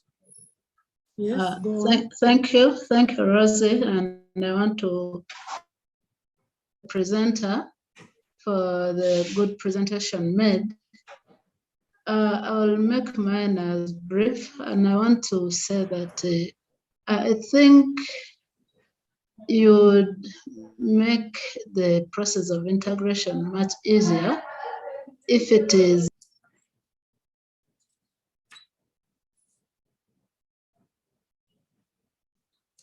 Marion, unmute. You have muted yourself. Can you unmute? Okay, I was proposing that mainstreaming or integration of gender would best be done starting from the central government, especially ministry, because we have made attempts with the gender, children, and so on. But you can have this integrated in the development plan. Sometimes when it comes to resources, like we clearly indicated that we need to commit resources, we get kind of really stuck at that level. So we want to request that if resource allocation starts from the center, let the UNESCO and the stakeholders start at that level, because by the time the resources reach local governments, they're already conditioned.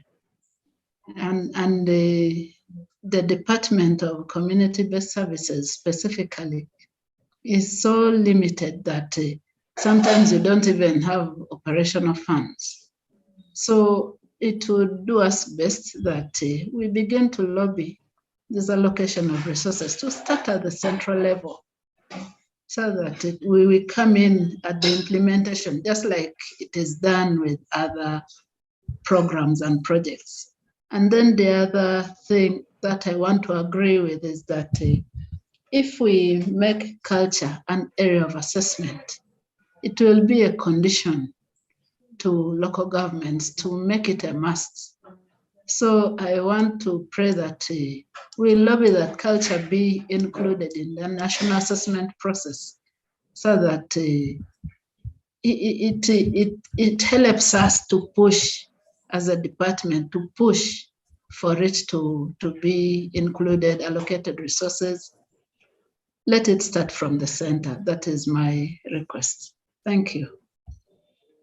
Okay, thank you, Mariam.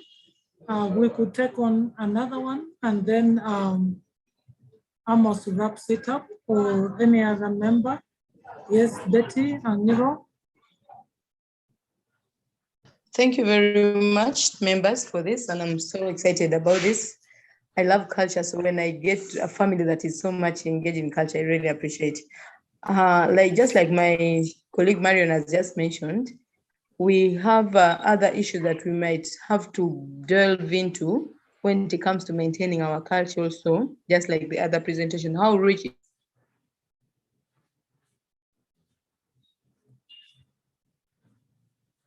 Betty, we seem to have lost you.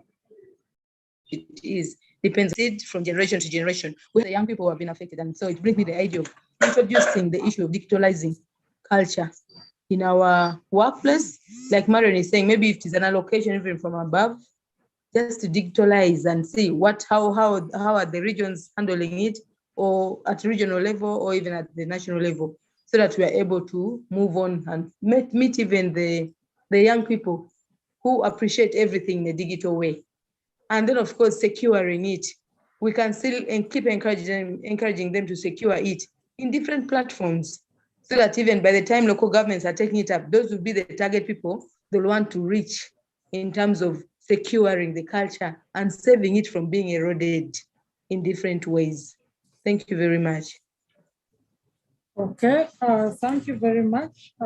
Thank you, David, Marion, and Betty, for your very good questions.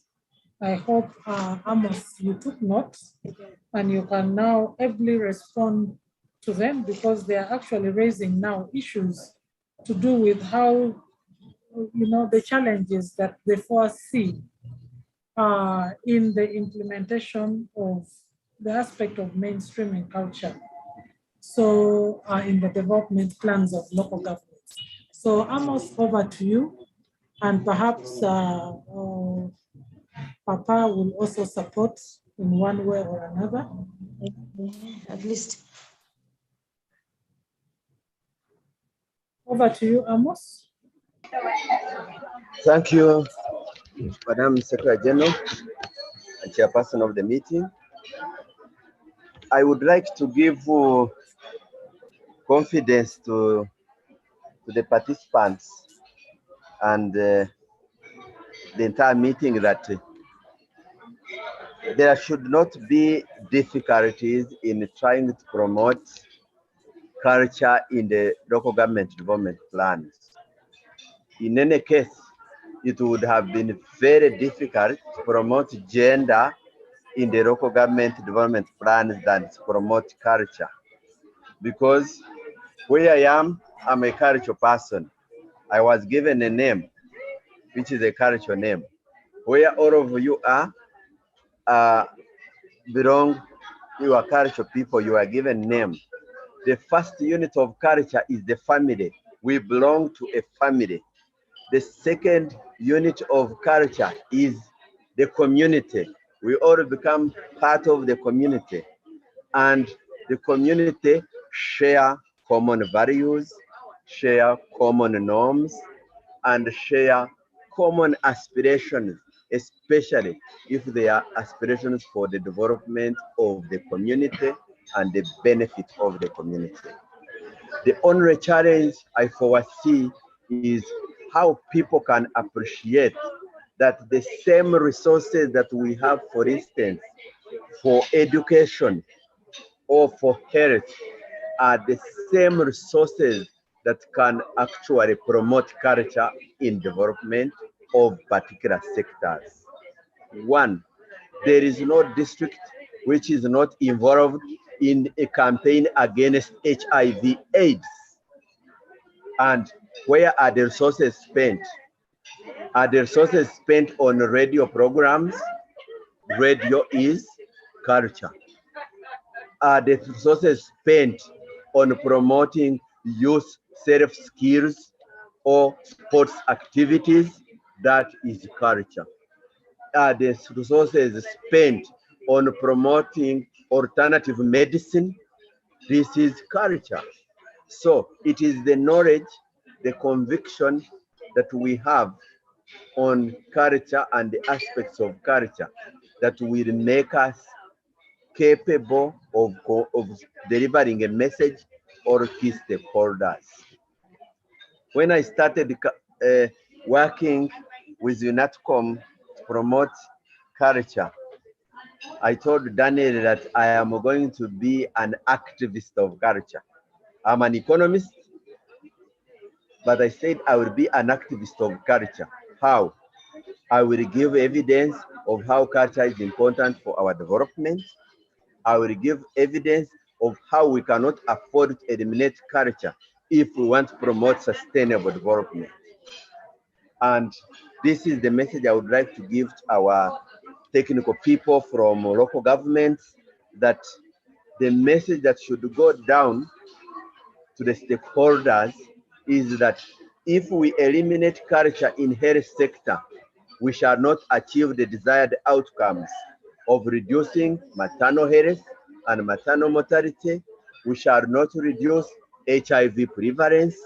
We shall not reduce gender-based violence, because we are ignoring the aspects of culture and how to integrate them to positively impact on our development process. I think it is a question of conviction, but it is a learning process. It is a process that we will get involved in to make sure that we convert those who are still on the periphery to go to the center stage of integrating culture in the development process. And the process begins at the top. Are we convinced, us who drive or who lead the process of development planning? If we are convinced, then we shall be able to convert very many. I was convinced. That's why I can stand in this meeting and convince everyone that we cannot afford to leave culture behind at this moment. I thank you so much, Madam Chairperson.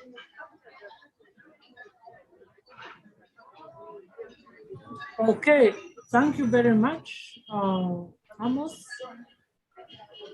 I think you have ably responded to the concerns and allayed the fears that have been raised. I think we are coming to the end of that part of discussions, and I would like to now hand you back to Mr. Kawesi to guide on the next steps. Thank you. Thank you so much, Secretary General, for your moderation, and thanks for presentation. And thank you so much for being there, asking questions, and yeah, making submissions. We are almost coming to an end, and I would like to invite Amos for just 15 minutes and handle that remaining presentation so that you can explain to them the assignment and so on. Amos, please. Thank you, Daniel. I think the next item on our agenda is the assignment that we would like to leave with our participants. Am I right, Daniel, on the program? Yes. And yes. I would like to bring an illustration of how a typical action plan for culture would look like for a local government. I don't know whether you have it, Daniel, in your templates to put it for the team to look at. Angela, do you have it with you? Which one then? The template. The format of a local government action plan. Okay, let me check. Just give me a second.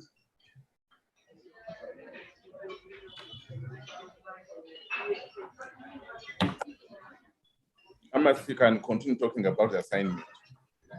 Yes, it's called the template 2. We would like to work with the participants to come up with an action plan for mainstreaming culture in a local government development plan. And this assignment is going to be done this afternoon. Could you see this one? This is the process of doing it. There is a format. It's called template 2.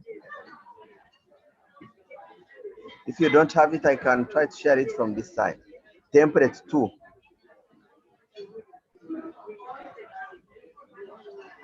No, I don't have it. Kindly share it. I don't have it with me. Let me try to share it here and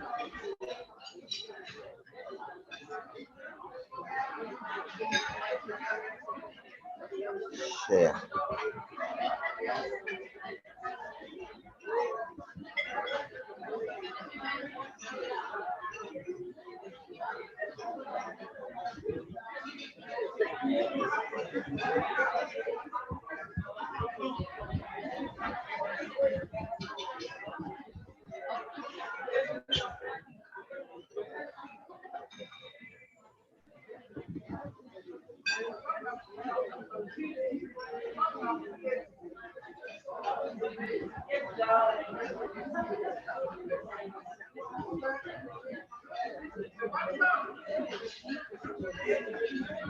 Are you able to see it? Hello?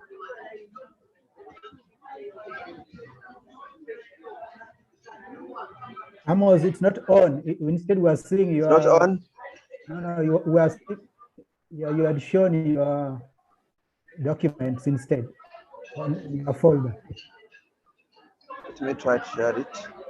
You hadn't opened the document. The document is open. But what it's showing us is the screen with the folder.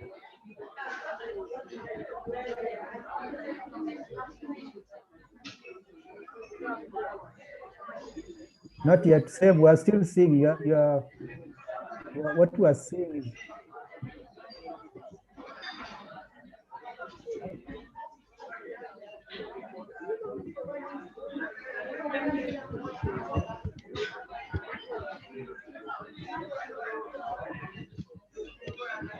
I'm sorry, I don't know whether it is refusing to share a Word document.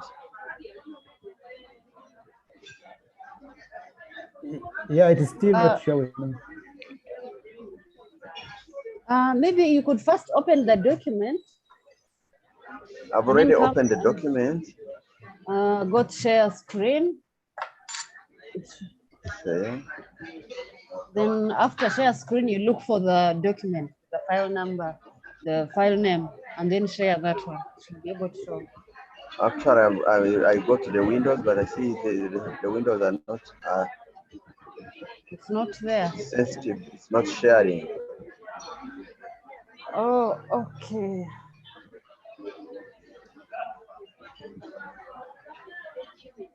No, before sharing, you first open Okay. it. I have already opened it, but I tried to share and it refuses. Okay. Could you just send me on my email? Just, I'm going to put it in the chat. Share it with me on email. Let me share it on your email. Can't you give me your email? Yes, I'm just putting it in the chat. Actually, Angela, it is part of the email I sent to you. Is it? The presentation. Template 6? I have template 6. Template 2. There's No, I don't have template 2 template format. 2. I don't have it. Give me your email, I send it to you quickly. Okay. Amos, why don't you share here? And we finalize. I'll put it in the chat. My email address.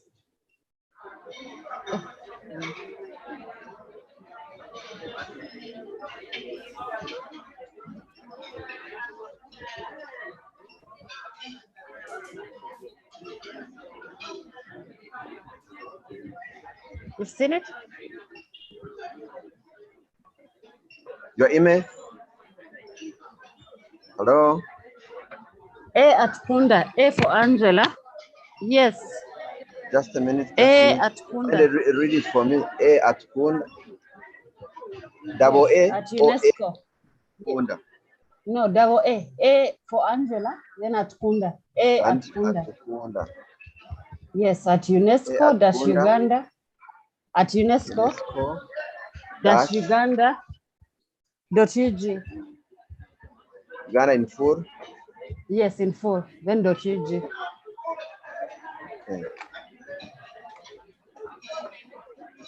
Amos, can you check that you have it now? Okay, just a second.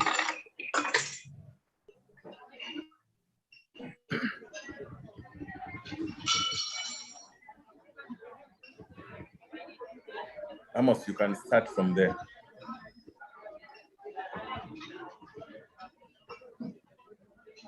Are we there?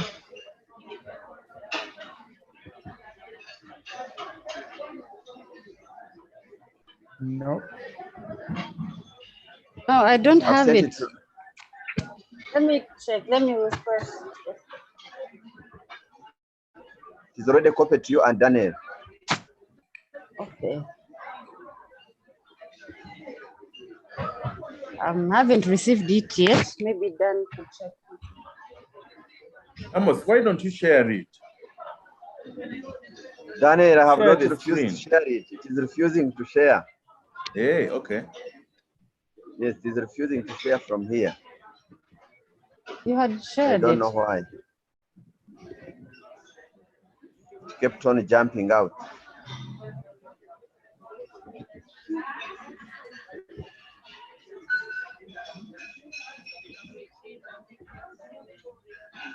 And here it shows me that it is shared.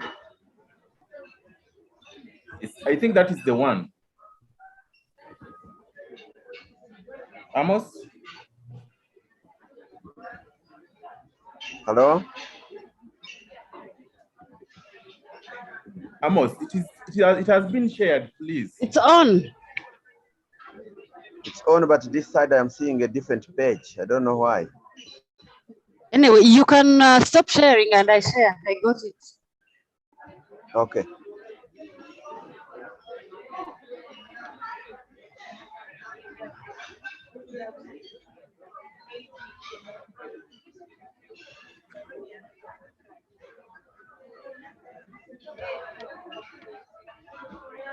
Okay. I think now we can see it. Thanks so much for your technical competence.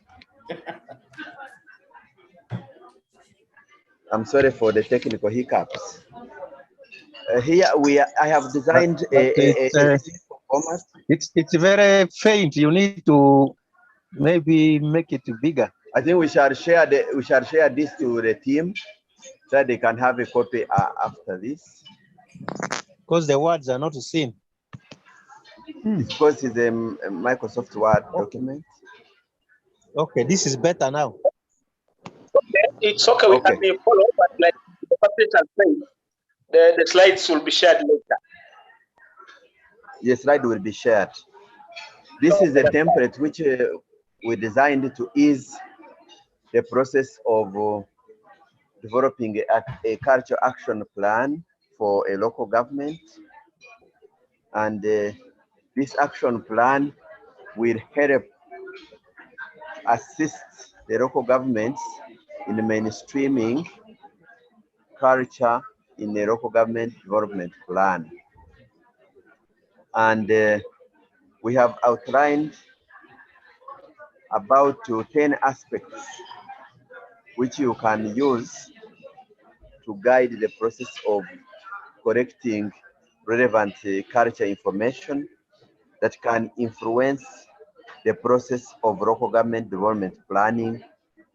And in number 1, we are saying that in this action plan that you should come up with, you should have a description of the strategic context in which the plan is being developed, the culture action plan.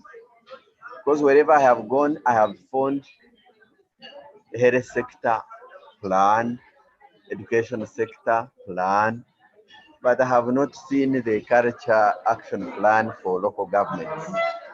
Probably at this stage, this should help us to come up with similar plans for culture, because culture is also a decentralized function of local governments, and we should not leave it out. The second element of this action plan is that we need to collect both qualitative and quantitative data on the various material and process dimensions of culture in our local communities. Previously, many key stakeholders did not know that we can have tangible aspects of culture. They knew that culture is only the beliefs, the values, and norms. They didn't know that we can have tangible figures and status of the culture and the culture industries. Now they have smuggled. But there is an assignment. They are giving them the assignment. Then we need to also document the clear policies that exist that promote culture, and some of the policies are even the ones that guide us in resource mobilization. There are quite a number of policies that have been presented this morning. There are quite a number of laws, and even at the local government level, there are quite a number of bylaws.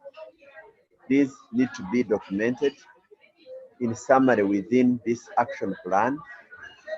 Then we also need to come up with the objectives of a local government culture action plan.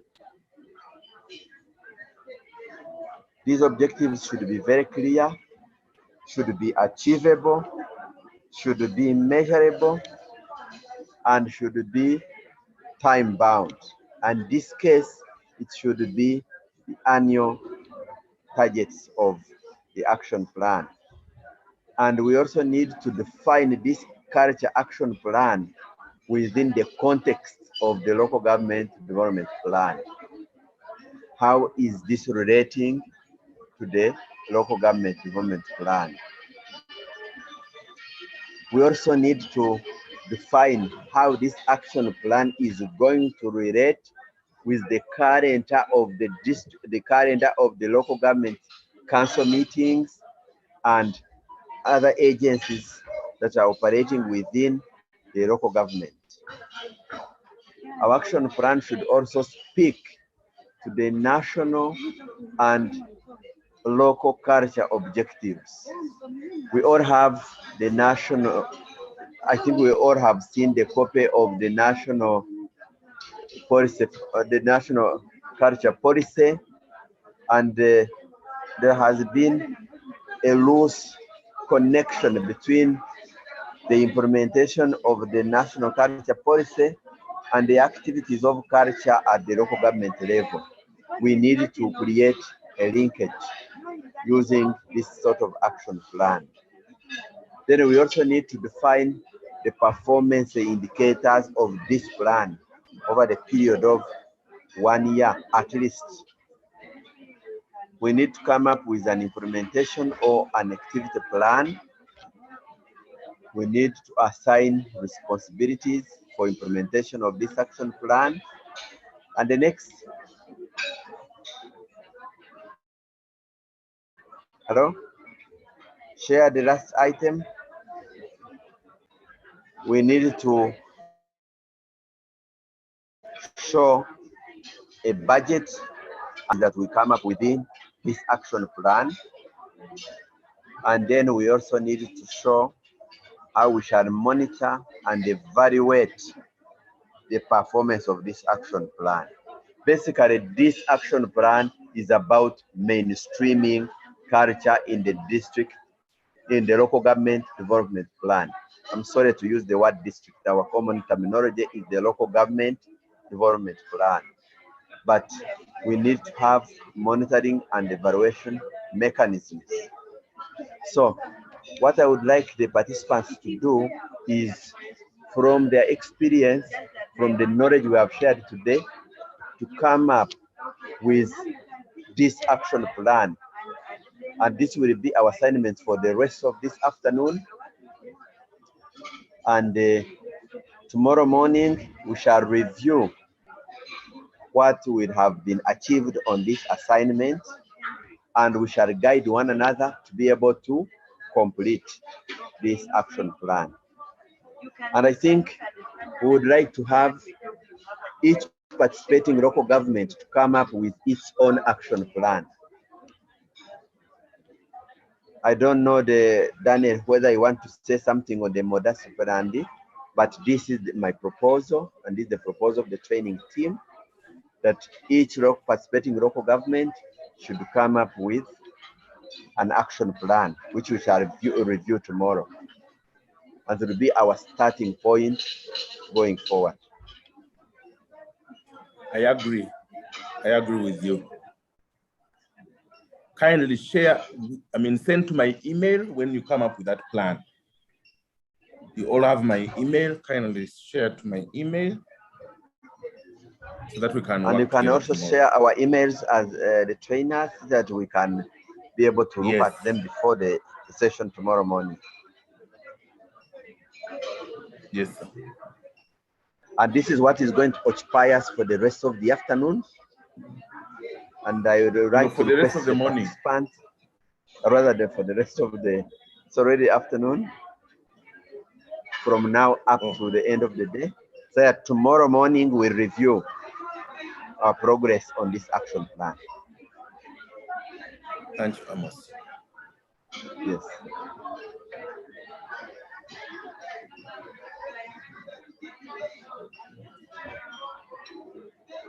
Yes. Thank you very much, Amos. Dominic? Yeah, thank you very much. I think we should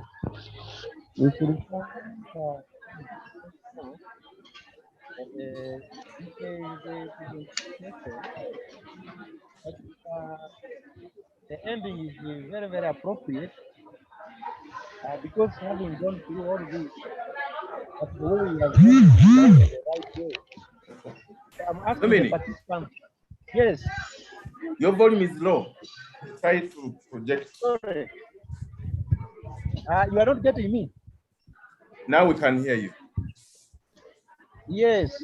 So I was saying that the ending is very appropriate, but there is a lot of noise the other side. A lot of noise.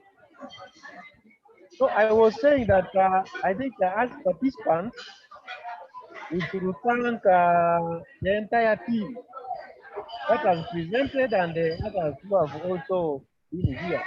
Right from the morning, having gone through the entire spectrum, the definition of culture across through the legal and the political framework to the role of culture in creativity and in the creative industry economy, and issues of mainstreaming, issues of integration and their requirements, and also the various tips that we have been given on how to get this. I want to ask participants whether we have already made champions, because as we go to tomorrow's session, there are a number of sessions and they are now going to consolidate the issues that have been raised today. So from the tips given, what is remaining now is to get champions. Champions in form of your various positions, whether you are a community development officer, whether you are a planning district planner, whatever position you occupy. The idea is to get champions who will spearhead the process. And the issue of the action plan is a guide. So I urge all of you to take the issue of the action plan very seriously, so that then that will show how you are going to go. It is a roadmap. So I would want briefly to find out if there's anybody who is not very clear that you are being given this assignment. So because tomorrow we don't want to have a situation where some people did not hear or understand. We don't want to leave anybody behind. So briefly, if there's anybody who has not understood any part, let it be clarified now. And since I'm using a handheld gadget, I can't see the hands very well. So Mr. Daniel, you could alert me if there's anybody who wants inquiry or clarification. Very clear. Maybe the next day, anybody.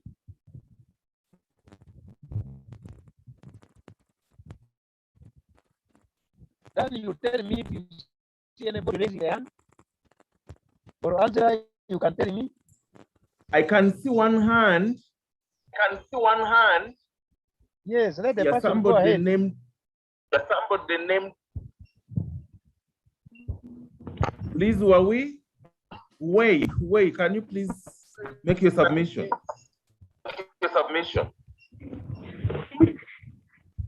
Okay, thank you, Dan. This is Betty from Kapchora Municipal Council. I'm sorry, my the lecture was on and off. So I was requesting, especially that area of action planning, because I thought that it was almost to that end. So I needed some more light on the same. You needed some more light. Yeah. Okay, Amos, you've heard. Okay, Amos is going to respond. Any other person?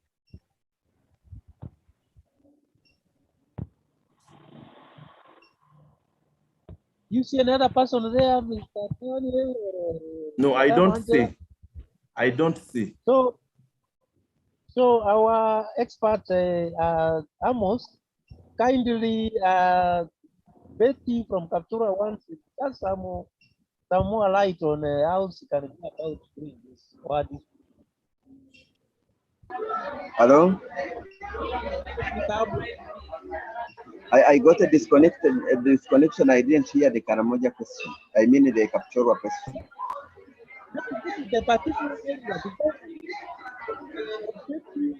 Hello? Amos, that you throw more light on the action planning. Can I know specifically what he would love me to say? What I would like a to summary of the assignment. The assignment is that we need to develop an action plan on how we are going to mainstream culture in the local government development planning process. And I have volunteered to put the headings of what could be captured in that action plan. And by the time the participant designs the action plan following those subheadings, he will have moved a step towards mainstreaming culture in the local government development plan. Because at each process, it is explaining an action point. Am I being clear? Yeah, I think that is very clear. I'm actually getting what he's saying. Yes. At each stage of designing this action plan, it is helping you to design an action towards influencing the action, the local government planning process.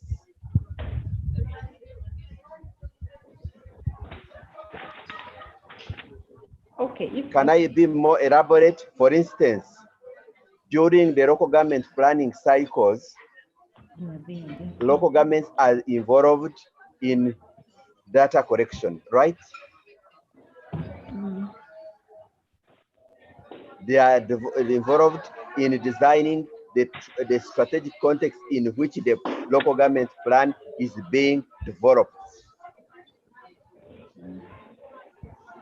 There is also inclusion of clear policies that govern the local government planning process or the decentralization process for that matter. And once you capture these and you don't have issues of culture at this level, that means you are not mainstreaming culture. You are keeping culture outside the planning process. And within the objectives that you design within the local government development plan, look at your objectives and ask yourself, how sensitive are these objectives towards culture of the community we are planning for? How are they including the aspirations and expressions of the community that we are planning for? This situation is trying to avoid planning for no one, but planning for the community in question. Hello? Okay, thank you. Hello? I've got the light. I've got the light. Almost, thank you very Is the much. issue very clear? It's clear now. Thank you. Thank you so much. Okay, thank you very much, Amos. And I think what will happen is that Eddie and everybody try to do as has been guided. Tomorrow, the will be spent on going through what we have done. So this is just a practical hands-on exercise. And tomorrow I will be able to correct in one or areas to be able to know whether you're on the right course or not. And by tomorrow's beginning, you will then be able to have it very clearer. Doing is practical and you'll be able to understand better. So please, we urge you to spend the remaining afternoon. Quickly, don't put it aside, say you'll do it in the evening. As we close this, please immediately, we are closing early so that we give you time. It's that's why still part of the training. From now up to evening is still part of the training, but we have given it for you to now do your practical exercise. So please don't leave your abandon the work and run to do something else. I want to thank you very much. And as I said, tomorrow everybody must attend because we are beginning with this particular important crucial part. And you'll be able to understand it better. So be punctual from 8:30, please make sure you have logged in and then you'll be able to follow it so that you don't miss any step. We want to thank you all for your patience, your participation, and the interest you have shown. And this has brought us now to the end of the teaching, the end of the lecturing, the end of the sharing. It's now up to the task has been given to you to be able to do now your hands work on. Mr. Daniel, I don't know if there are some administrative announcements before closing, or you'd want me to close first or what? Please guide.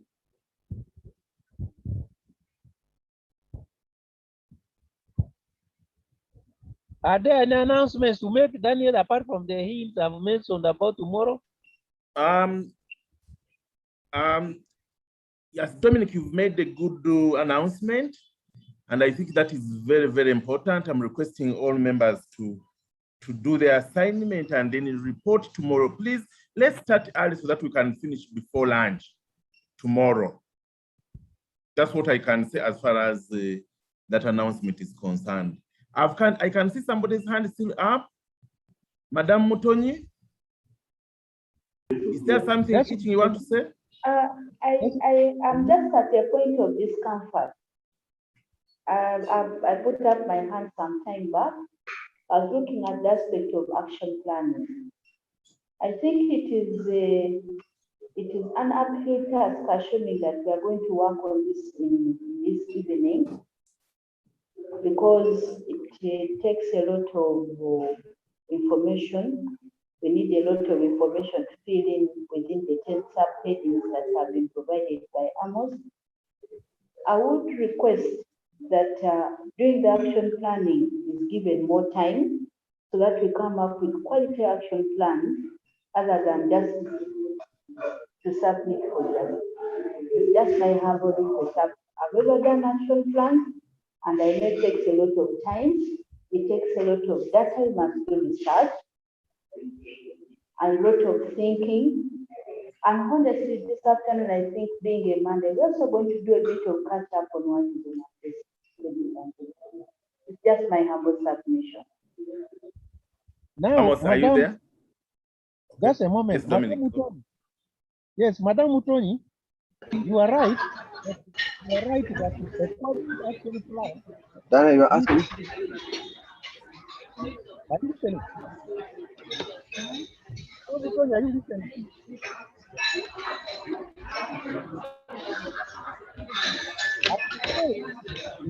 You are right that quality action plan needs more time. Hello? We need more work. But this is just a practical exercise. On tomorrow's timetable, you still have opportunity to refine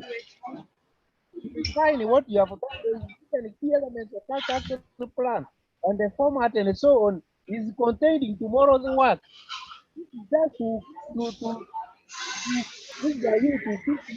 make you start. So don't worry about whether it's going to be quality or what. Nobody is going to. The final thing we'll have again tomorrow to go through it. Just for practice, we start practicing now, and then we will be built on.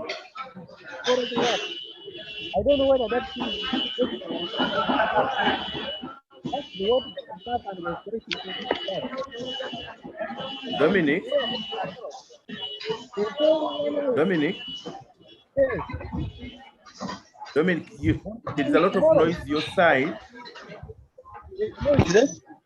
There is a lot of noise your side. No, it's not my side, it is somewhere. Oh, okay. Somewhere. I am saying that in tomorrow's program from 10 to 11 is a full hour on the action plan. So what is there today is just introducing the participants into this, and Madam Mouton is concerns are that action planning needs enough data, needs more time, more work, and therefore she says our concern is that. But I'm trying to tell her that this is just part of the training. It's not ending today. You are just being introduced to it. Try to do what is available, whatever information you have available, use that information, however scanty. But tomorrow you have a full hour to discuss it. From 10 to 11, the entire hour is dedicated to action planning. I don't know whether you are free as a police. Then you will have a final assignment at midday. And this final assignment now, because then at the end of midday tomorrow, then you will now go and generate what you are calling the quality thing later on. Thank you, Dominic, for your submission. It's very, very clear. It's very clear. Now, because of time, Dominic, thank you so much for moderating this session. Because of time, permit me to move into closing this meeting. I thought Mr. Bakaye was going to be on board, but it looks like he has moved away. Let me ask Mr. Augustine Omaro Kut. Mr. Kut, do you have anything you want to say before we close?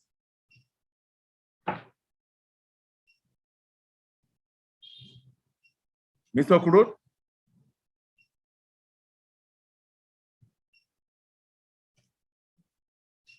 Amos, do you have anything to say before we close?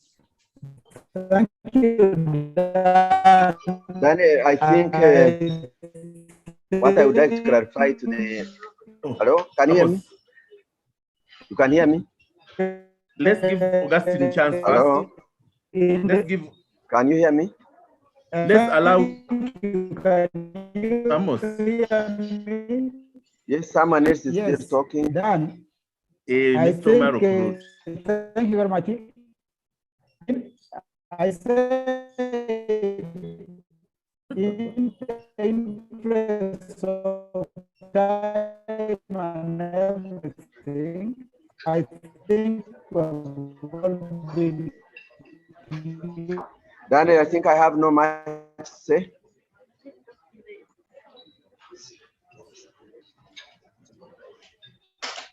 Hello? Hello? Daniel, I have no much to say. Hello? Please.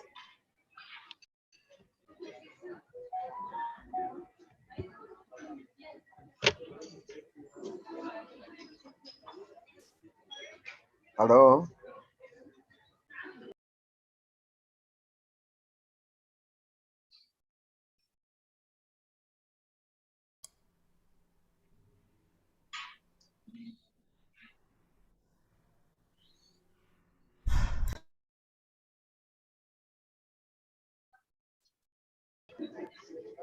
Hello? Amos? Yes, Daniel, can you hear me?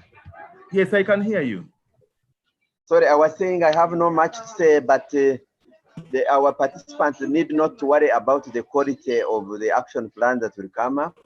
We are in a learning process and we shall improve the quality along the way.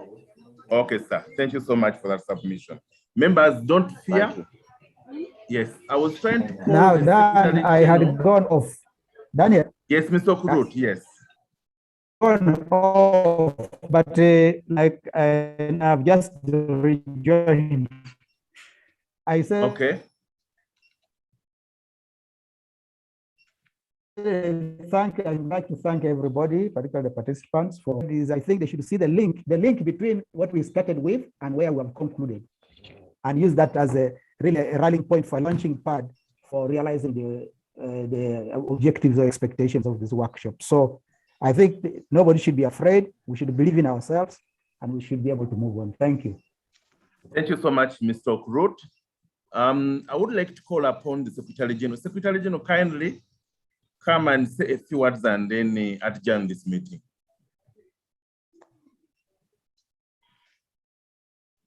Okay, thank you, Dan. There are really going to be a few words like you put it. First of all, I would like to thank dear participants for hanging on up until now, despite our late schedule. Thank you very much, and thank you for your active participation in today's session. I would also like, in the same vein, to thank our dear consultants for ably leading us through the presentations and the question and answer session with very well packaged responses. Thank you very much. And we look forward to how it will end tomorrow. I would like to thank also my team from the NATFORM for doing a good job in preparing for this meeting. Credit goes to Daniel Kawesi, Dominic, the ASG, and there's a lady behind the scenes called the host.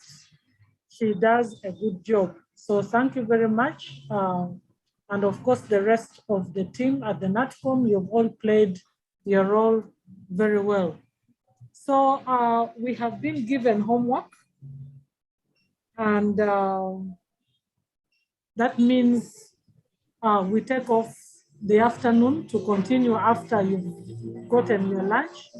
We continue with doing the assignment so that tomorrow we make an early start and we are ready and not behaving like these students who take homework home and then they don't do it. Then the teacher asks, where's the homework?